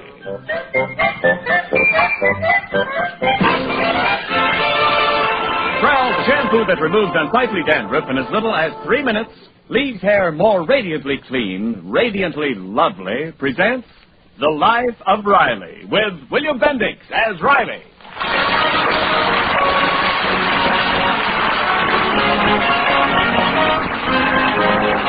Jester A. Riley is at heart a sentimentalist. He's sentimental about his family, about national holidays, and about his wife's cooking. Small wonder, then, that the Feast of Thanksgiving is Riley's favorite holiday. And with the event only a few days off, Riley is having trouble containing himself. Junior. Hi, Pop. Is your mother around? Oh, she's in Babs's room. Oh, good. Hey, what's in that big parcel? It's our Thanksgiving turkey. Yeah, but you told Mom we couldn't afford one this year. I never said no such thing. There's always going to be turkey in the Riley house on Thanksgiving. I'll see to that. I ain't so poor I can't afford a turkey for my family. I ain't a pauper, you know. And if the day ever comes when I can't go to a bank and take out $15.30... Pop, you opened my piggy bank. Junior, wait. Well, it's empty. You only left 1 quarter. Well, this is Thanksgiving, son. Give thanks that I left a quarter. But that was my money. Well, let me finish, son. You don't think I'd steal from you? You weren't home and I needed it fast. It's just a loan. I left you an IOU in there, see? And what's more, to show my appreciation, this year you won't have to eat the part of the turkey that you eat every year. No, sir. This year I'm moving you up front. Well, okay. If it's just a loan. Sure. Hey, I better hide this turkey in the icebox. I want to surprise your mother. Don't you tell her I got one. Okay, I won't. Oh, Junior, did somebody come in? Oh, yeah, Pop. Well, he was very quiet. What's he up to? Nothing. Yes, he is. I can tell by your face. Yeah, well, he's got a surprise for you. Now, don't say I told you. A surprise? Yeah, but I can't say what. Oh, he must have bought me that dress I showed him in the May Company window. Well, Mom. I certainly hinted enough. I can't wait to try it on. But, Mom, you don't... Oh, hi, Dumpling. Hello, dear. I, got a little surprise for you. I know, and you're a darling. Junior, you told her. No, he didn't, I guess. And you're sweet. Oh, when you see it, Peg, just the right size. And you won't have to do a thing to it. Except stuff it. And there's no one can stuff it like you. Riley, that's no way to talk in front of Junior. Why? He's seen a turkey before. What? How dare you talk about me that way?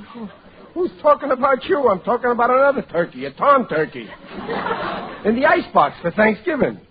Oh, you bought a turkey? Well, sure, that's the surprise. Oh. Why, what did you think? Well, never mind. I should have known better. Oh, gee, I thought you'd be glad I got a turkey. Oh, I am, dear. Oh, we'll have a great Thanksgiving. And this year there'll be plenty of turkey. I'll just carve it up 4 ways. Well, you better make it 3 ways, Pop. I'm going to be at Marilyn Morris's for Thanksgiving dinner. What? You're going to Marilyn's? Leaving your home on Thanksgiving? The Pilgrims never acted this way. But, Pop... When John Alden said, let's all go over to Priscilla's for Thanksgiving, Miles Standish said, speak for yourself, John. I'm eating home. And that's history. Your version. But, Pop, I thought we weren't going to have a real Thanksgiving dinner. I don't want to hear no excuses. If your family means so little to you, go ahead. Go to Maryland. We don't need you here. I still got your sister, Babs. Well, Riley, I'm afraid Babs isn't going to be here either. She's been invited to Helene's. Babs, too? Well, this boy's going to be there, and Well, that's a fine thing. Thanksgiving, and your own kids can't wait to get out of the house. After all I've done for them, too. It ain't every father that would rob a bank to buy a turkey. Riley! Junior's bank. Gee, Pop, I didn't know Thanksgiving meant so much to you. Yeah, well, it does. And there's a reason. Let me tell you a little story about Thanksgiving. It happened 18 years ago. There was this poor couple, just married, looking forward to their first Thanksgiving together. And then it happened. 2 weeks before Thanksgiving, the boy was working in the stockyards in the slaughterhouse. And by accident, he got in the wrong line.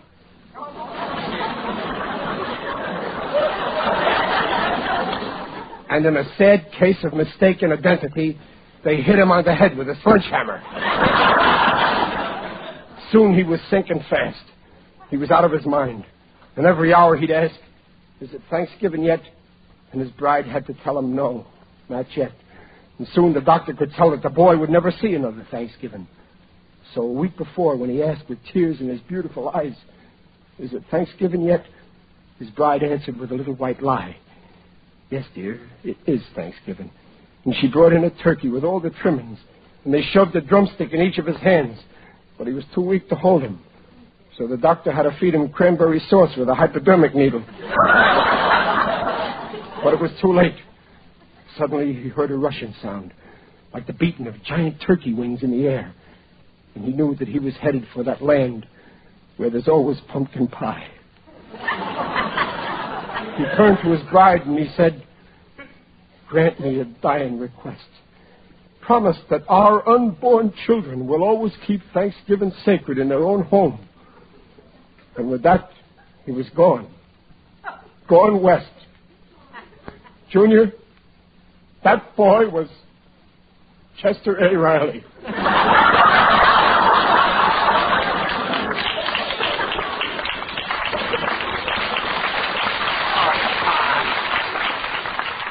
Pop, you didn't go west. Who didn't? How do you think I got to California? Chester Riley, what's the big idea telling Junior a fantastic story like that? Well, maybe the details ain't exactly true, but it's the idea that counts. That's how I feel about Thanksgiving. And if you can't respect my wishes on this one day, Junior, I'm resigning as your father.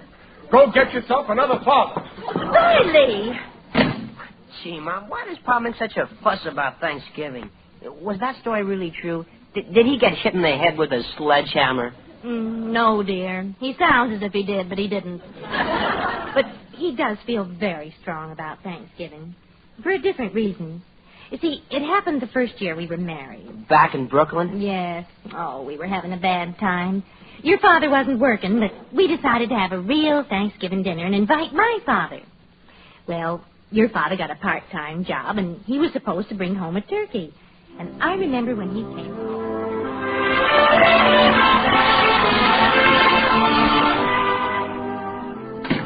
Hi, Peggy. I'm home. Oh, Chester, I thought you'd never get here with that turkey. Where is it? Let me see it. Look, Peg. Cranberry sauce. What's Thanksgiving without cranberry sauce? Well, yes, but... And look, chestnut dressing, pumpkin pie, and nuts. Chester, you do have a turkey. Well, no. Oh, but the butcher promised to give you a turkey if you helped him out today. Yeah, he gave me a turkey, all right, but the only one he had left was a live one. Well, what's wrong with that? I didn't have the heart. Oh, Chester. No, I couldn't, Peggy. I just couldn't. I tried to. I lifted the axe, and then it looked up at me, and I couldn't. Had big brown eyes, just like yours. Well, why didn't you get somebody else to do it? That's exactly what I tried to do. I took it out in the street, figuring that if I let it cross the street like a pedestrian, some driver would run over it. Smart, huh? Well, what happened? The last I saw of it, it was heading down the steps into the subway. I still can't figure out where it got a nickel.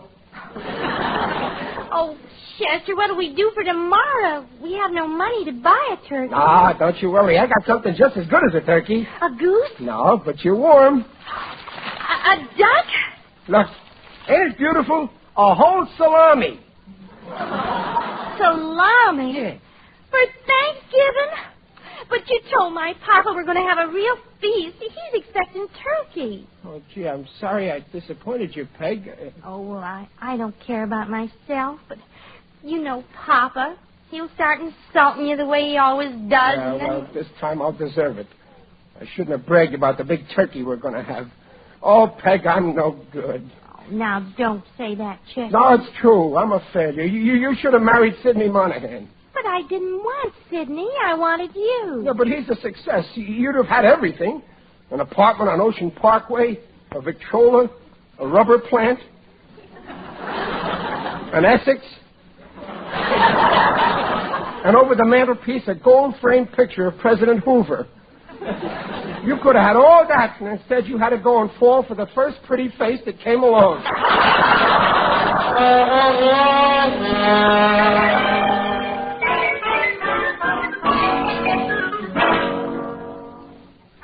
Still say we should have called the whole dinner off. No, Peg, that would have been worse. At least this way your father will see that I tried, and... Oh, but when Papa sees that salami... It's too late now. There he is. Well, happy Thanksgiving, children. Oh, hello, Papa. Hello, Mr. Barker, sir. Oh, come now, my boy. No more of that Mr. Barker stuff. From today on, just call me Dad. Thanks, Dad. Say, look at that table. Oh, this is going to be a real feast. Well, when do we eat? Well, any time you say, Papa, I'll get things ready. Sure, let's eat now. I'm starved. Oh, well, we figured you had a big lunch, Dad. Not today, my boy. I had lunch with some of the boys. They all ordered turkey, but I said, not for me. I'm getting plenty tonight. So I just settled for a salami sandwich. Well, you should have played it safe and had turkey. After all, you know turkeys, no brains. Anything can happen with them. For all you know, our turkey might have decided to take the subway to Coney Island. Subway to Coney Island? Son, did anyone ever tell you had a great sense of humor? Doesn't that turkey smell wonderful? Dad, did anyone ever tell you had a great sense of smell? Well, let's sit down, my boy. Yeah, let's sit down. Mind if I carve, son? No, but we ain't got a carving set. Oh, don't worry. I brought my own right here. Always like to use my own tools. Gotta have a sharp knife to cut through those joints. This one ain't got any joints. Well, Peggy, bring it in. In a minute, Papa. All right, Chet, place your order. What do you like? White meat, dark, breast, drumstick? Well, here it is. Just cut me 6 inches out of the middle. Right, 6 inches out of the middle. Wait a minute. What do you call this? Salami. Salami? Salami? Yeah. I guess you sharpened the knife for nothing. Oh, no, I didn't. Now, wait a minute. Papa, put down that knife. Salami on Thanksgiving. I should have known that an oaf like that couldn't provide a decent meal. Oh, it wasn't his fault, Papa. Where's my hat and coat? Papa, you're not going home. I certainly am, and you're coming with me. For good. I'll pack up. No, Papa. I'm staying with Chester. No, Peggy. No, your father's right. Pack up and go. And I'll pack up and go with you. You'll stay right here. I must have been crazy when I let her marry you. Why, Gee, somebody's at the door. Why, Sidney Monahan! Happy Thanksgiving, Peggy Pie. Hi, Dad Barker. Well, hello, Sidney, my boy. What do you want here, Monahan? Well, I happened to stop by Schultz's butcher shop yesterday, and I heard about your trouble with that turkey. So, if you don't mind having a lonely bachelor for dinner,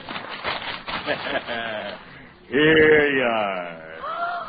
Sidney, a whole turkey. All cooked and everything. All you have to do is heat it up. Now, wait a minute, Sidney. Oh, you shouldn't have done it, Sidney. Sidney, my boy, you're a friend. Take charge of this wonderful bird. Now, look here. Sidney, my boy, sit down at the table. Riley, get up and give Sidney your chair. Now, just a minute. I stood enough. I got my pride, you know. I ain't taking no charity from you, Monahan. Give me that turkey. Chester, what are you doing? This turkey goes out the window. Chester, don't you dare. Either this turkey goes out the window or I go. You put that turkey back on the table. All right. If that's the way you want it, I'm going. Where's my suitcase? Oh, Chester. Now, here it is. Chester, you stop this. No, don't you worry. I'm only going to take what's rightfully mine. Where's my salami?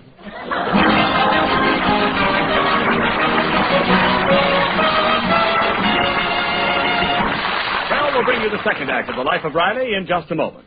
Is a radiant air about Prel-washed hair. Yes, Prel, Procter & Gamble's Radiant Cream Shampoo gives your hair that radiant air the very first time you use it.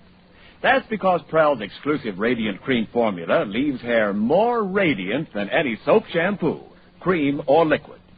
Prel simply cannot leave a dull soap film to hide your hair's natural highlights. Instead, Prel leaves hair radiantly soft, radiantly smooth, radiantly lovely. And Prel washed hair is easy to manage, too. Easy to set and comb into your favorite hairstyle. No worry about embarrassing dandruff either when you shampoo with Prel, because Prel removes such dandruff in as little as 3 minutes. Doctors' examinations proved it. With Prel, you can be sure of hair that looks clean, feels clean. So give your hair that radiant air. The very next time you shampoo, try the Radiant Cream Shampoo in the handy tube. Try Prel. P-R-E-L-L, Prel Shampoo. Buy Prel tomorrow. And now back to The Life of Riley with William Bendix as Riley, as Mrs. Riley is telling Junior the story of Riley's first Thanksgiving back in Brooklyn. Gee, Mom, so Pop really walked out on you. Well, you can hardly blame him. Of course, I sent your grandfather right out after him to bring him back. And he found him? Yes, roaming the street, broken-hearted. Oh, well, what happened when he brought him back? No, he didn't. You see, Papa had some plans of his own that I wasn't in on. He took him over to Papa's own house, and later on, I found out that...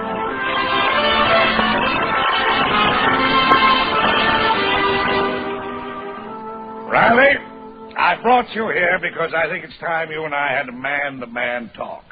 No, I ain't giving her up. Don't jump to conclusions. Have I asked you to? Yep. I love her. Of course you love her. I love her, too. We both want to do what's best for her. Now, well, Peggy loves me. Now, yes. But 20 years from now, her youth gone, her beauty faded, made old before her time by years of scrubbing, washing, ironing. After 20 years of this back-breaking drudgery, how will she feel? Tired?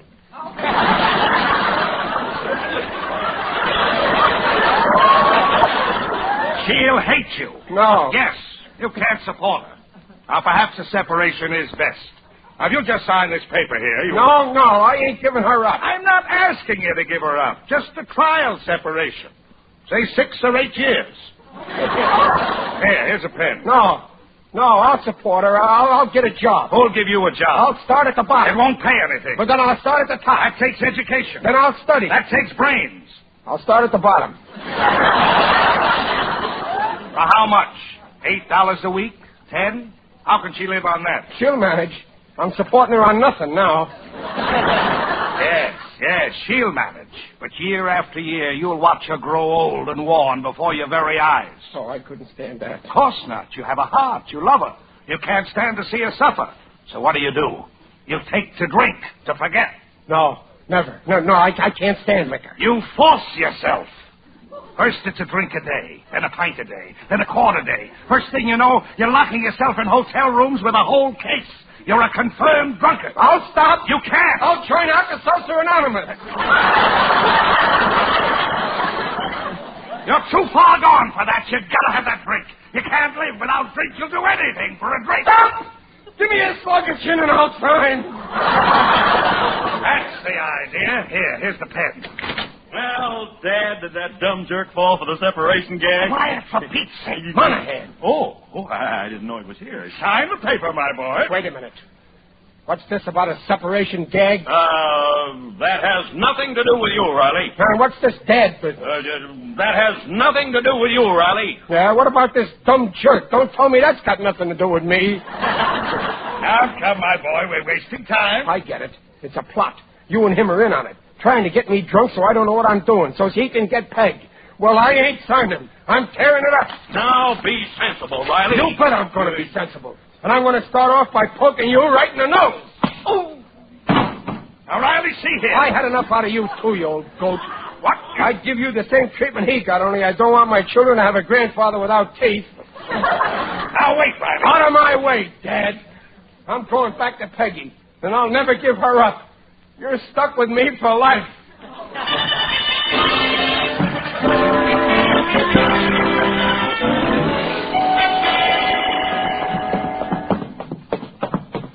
Peg, I'm back. Peg!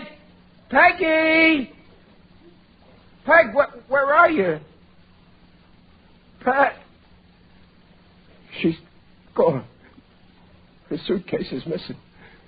She left for good. She jilted me. She didn't even love me enough to wait at least a couple of hours. I bet she was in cahoots with them. Yeah, the three of them were in the plot. 3 in 1 plot.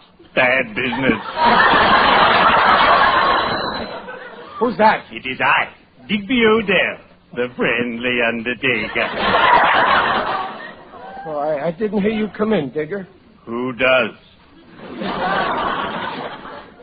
I've got troubles on my mind. Well, we all have our problems. Only yesterday, a gang of hoodlums pilfered a sign from a mattress store and hung it on the door of my business establishment. Oh, I was mortified.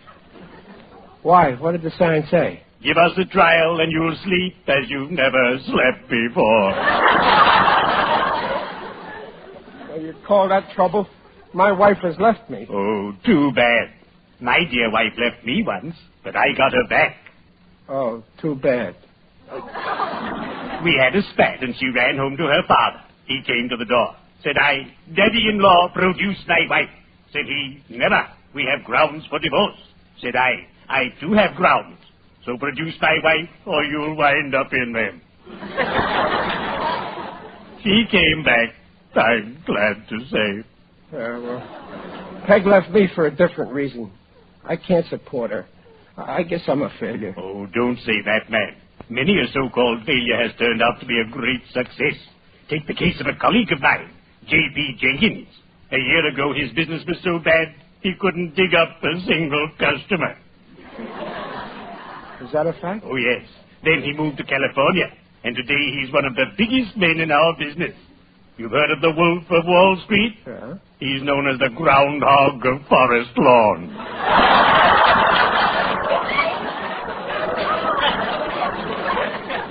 Well, I don't even want to be a success now that Peg has left me. Nonsense. You must go after her.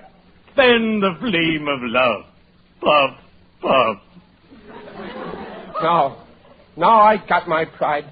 If she's so anxious to leave me, I ain't going to run after her. I can get along without women. What will you do? I'm going home to my mother.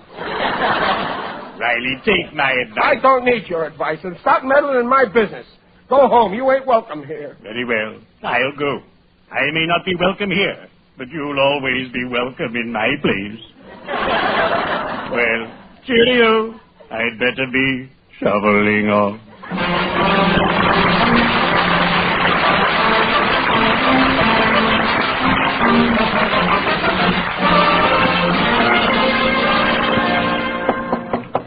Who is it? It's me, Mom. Chester. Mom, Your little boy has come home. There, now, Chester. Sit down. Dry your eyes and blow your nose.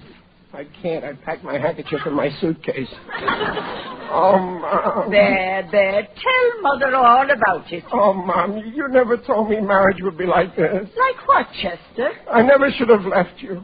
Why didn't you warn me about all women being brutes? Chester, Peggy hasn't lifted a hand to you. Oh, no. She was always a perfect gentleman that way. But she just never tried to understand me. She just took me for granted. That doesn't sound like Peggy. Now, it's true. She didn't treat me like I was a person with feelings. For her, I was just a rag, a bone, and a hunk of hair. And I'm never going back to her. There, now. I've got your old room ready. You go in there, have a good cry, and things will look different in the morning. Oh, all right, Mom, but things will never be the same again. We'll see. Oh, and if you're hungry, Chester, there's a turkey in the icebox. I never want to hear that word turkey again. All right, son. Good night. Good night, Mom. Hello, darling. Mom! Help! There's a strange woman in my bed! Better look again, son. Why, what's the matter, Chester? Aren't you glad to see me? Peggy, it's you. You came back to me. I never left you, Chester. But I thought... I waited for Papa to bring you back, and then I found out what he and Sidney were up to.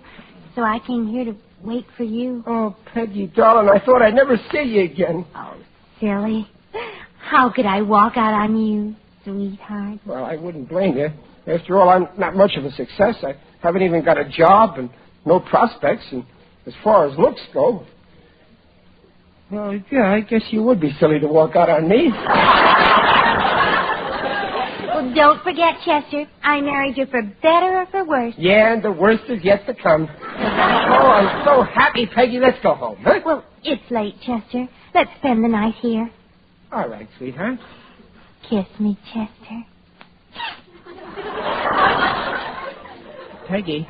Yes, Chester? Now that we're back together again and I've got you in my arms, you know what, honey? What, dear? There's a whole turkey in the icebox. Let's eat. Huh?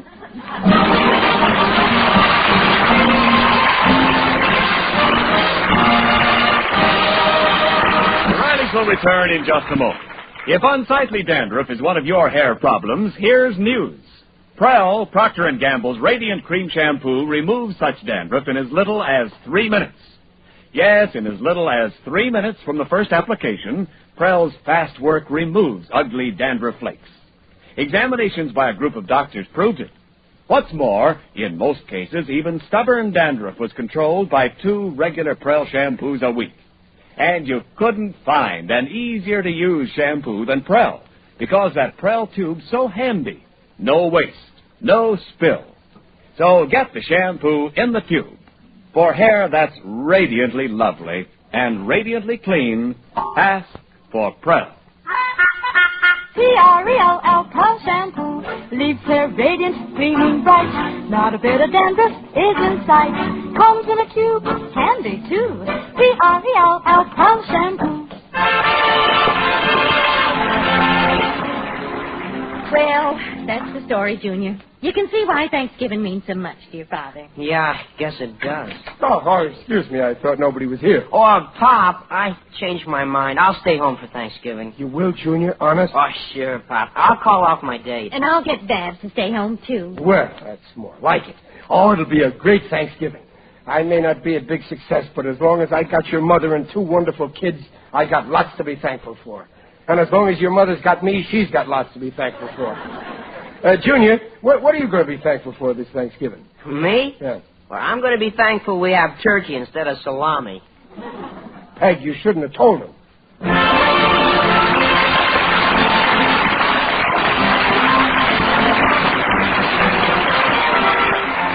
Procter & Gamble invites you to join us again next week to hear The Life of Riley with William Bendix as Riley. The script is by Reuben Shipp, Alan Lipscott, and Dick Powell. Mrs. Riley is Paula Winslow. Digger Odell is John Brown. The Life of Riley is produced by Irving Brecker. And remember, for more radiant hair, free of unsightly dandruff, get the shampoo in the tube. P-R-E-L-L. Prell Shampoo.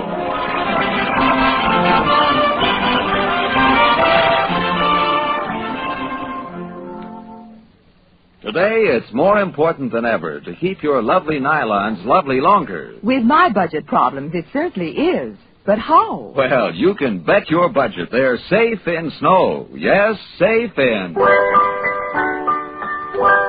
wonderful Ivory Snow. Ivory Snow Care helps protect lovely colors, flattering fit, reduces stocking runs. And Ivory Snow gives instant suds even in cool water. It's the only soap, both ivory mild and granulated for efficiency. There's no other soap like it. Ivory Snow is ideal for all fine washables. Your hands will tell you why. Wash dishes with Ivory Snow. See how it pampers your hands.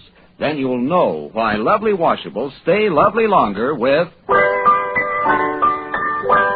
wonderful Ivory Snow. This is Ken Niles reminding you to listen again next Friday when Procter & Gamble brings you The Life of Riley. The Riley sends congratulations to station WGBF, NBC's affiliate in Evansville, Indiana, on its 25th anniversary. Good night and happy Thanksgiving. This is NBC, the national broadcasting company.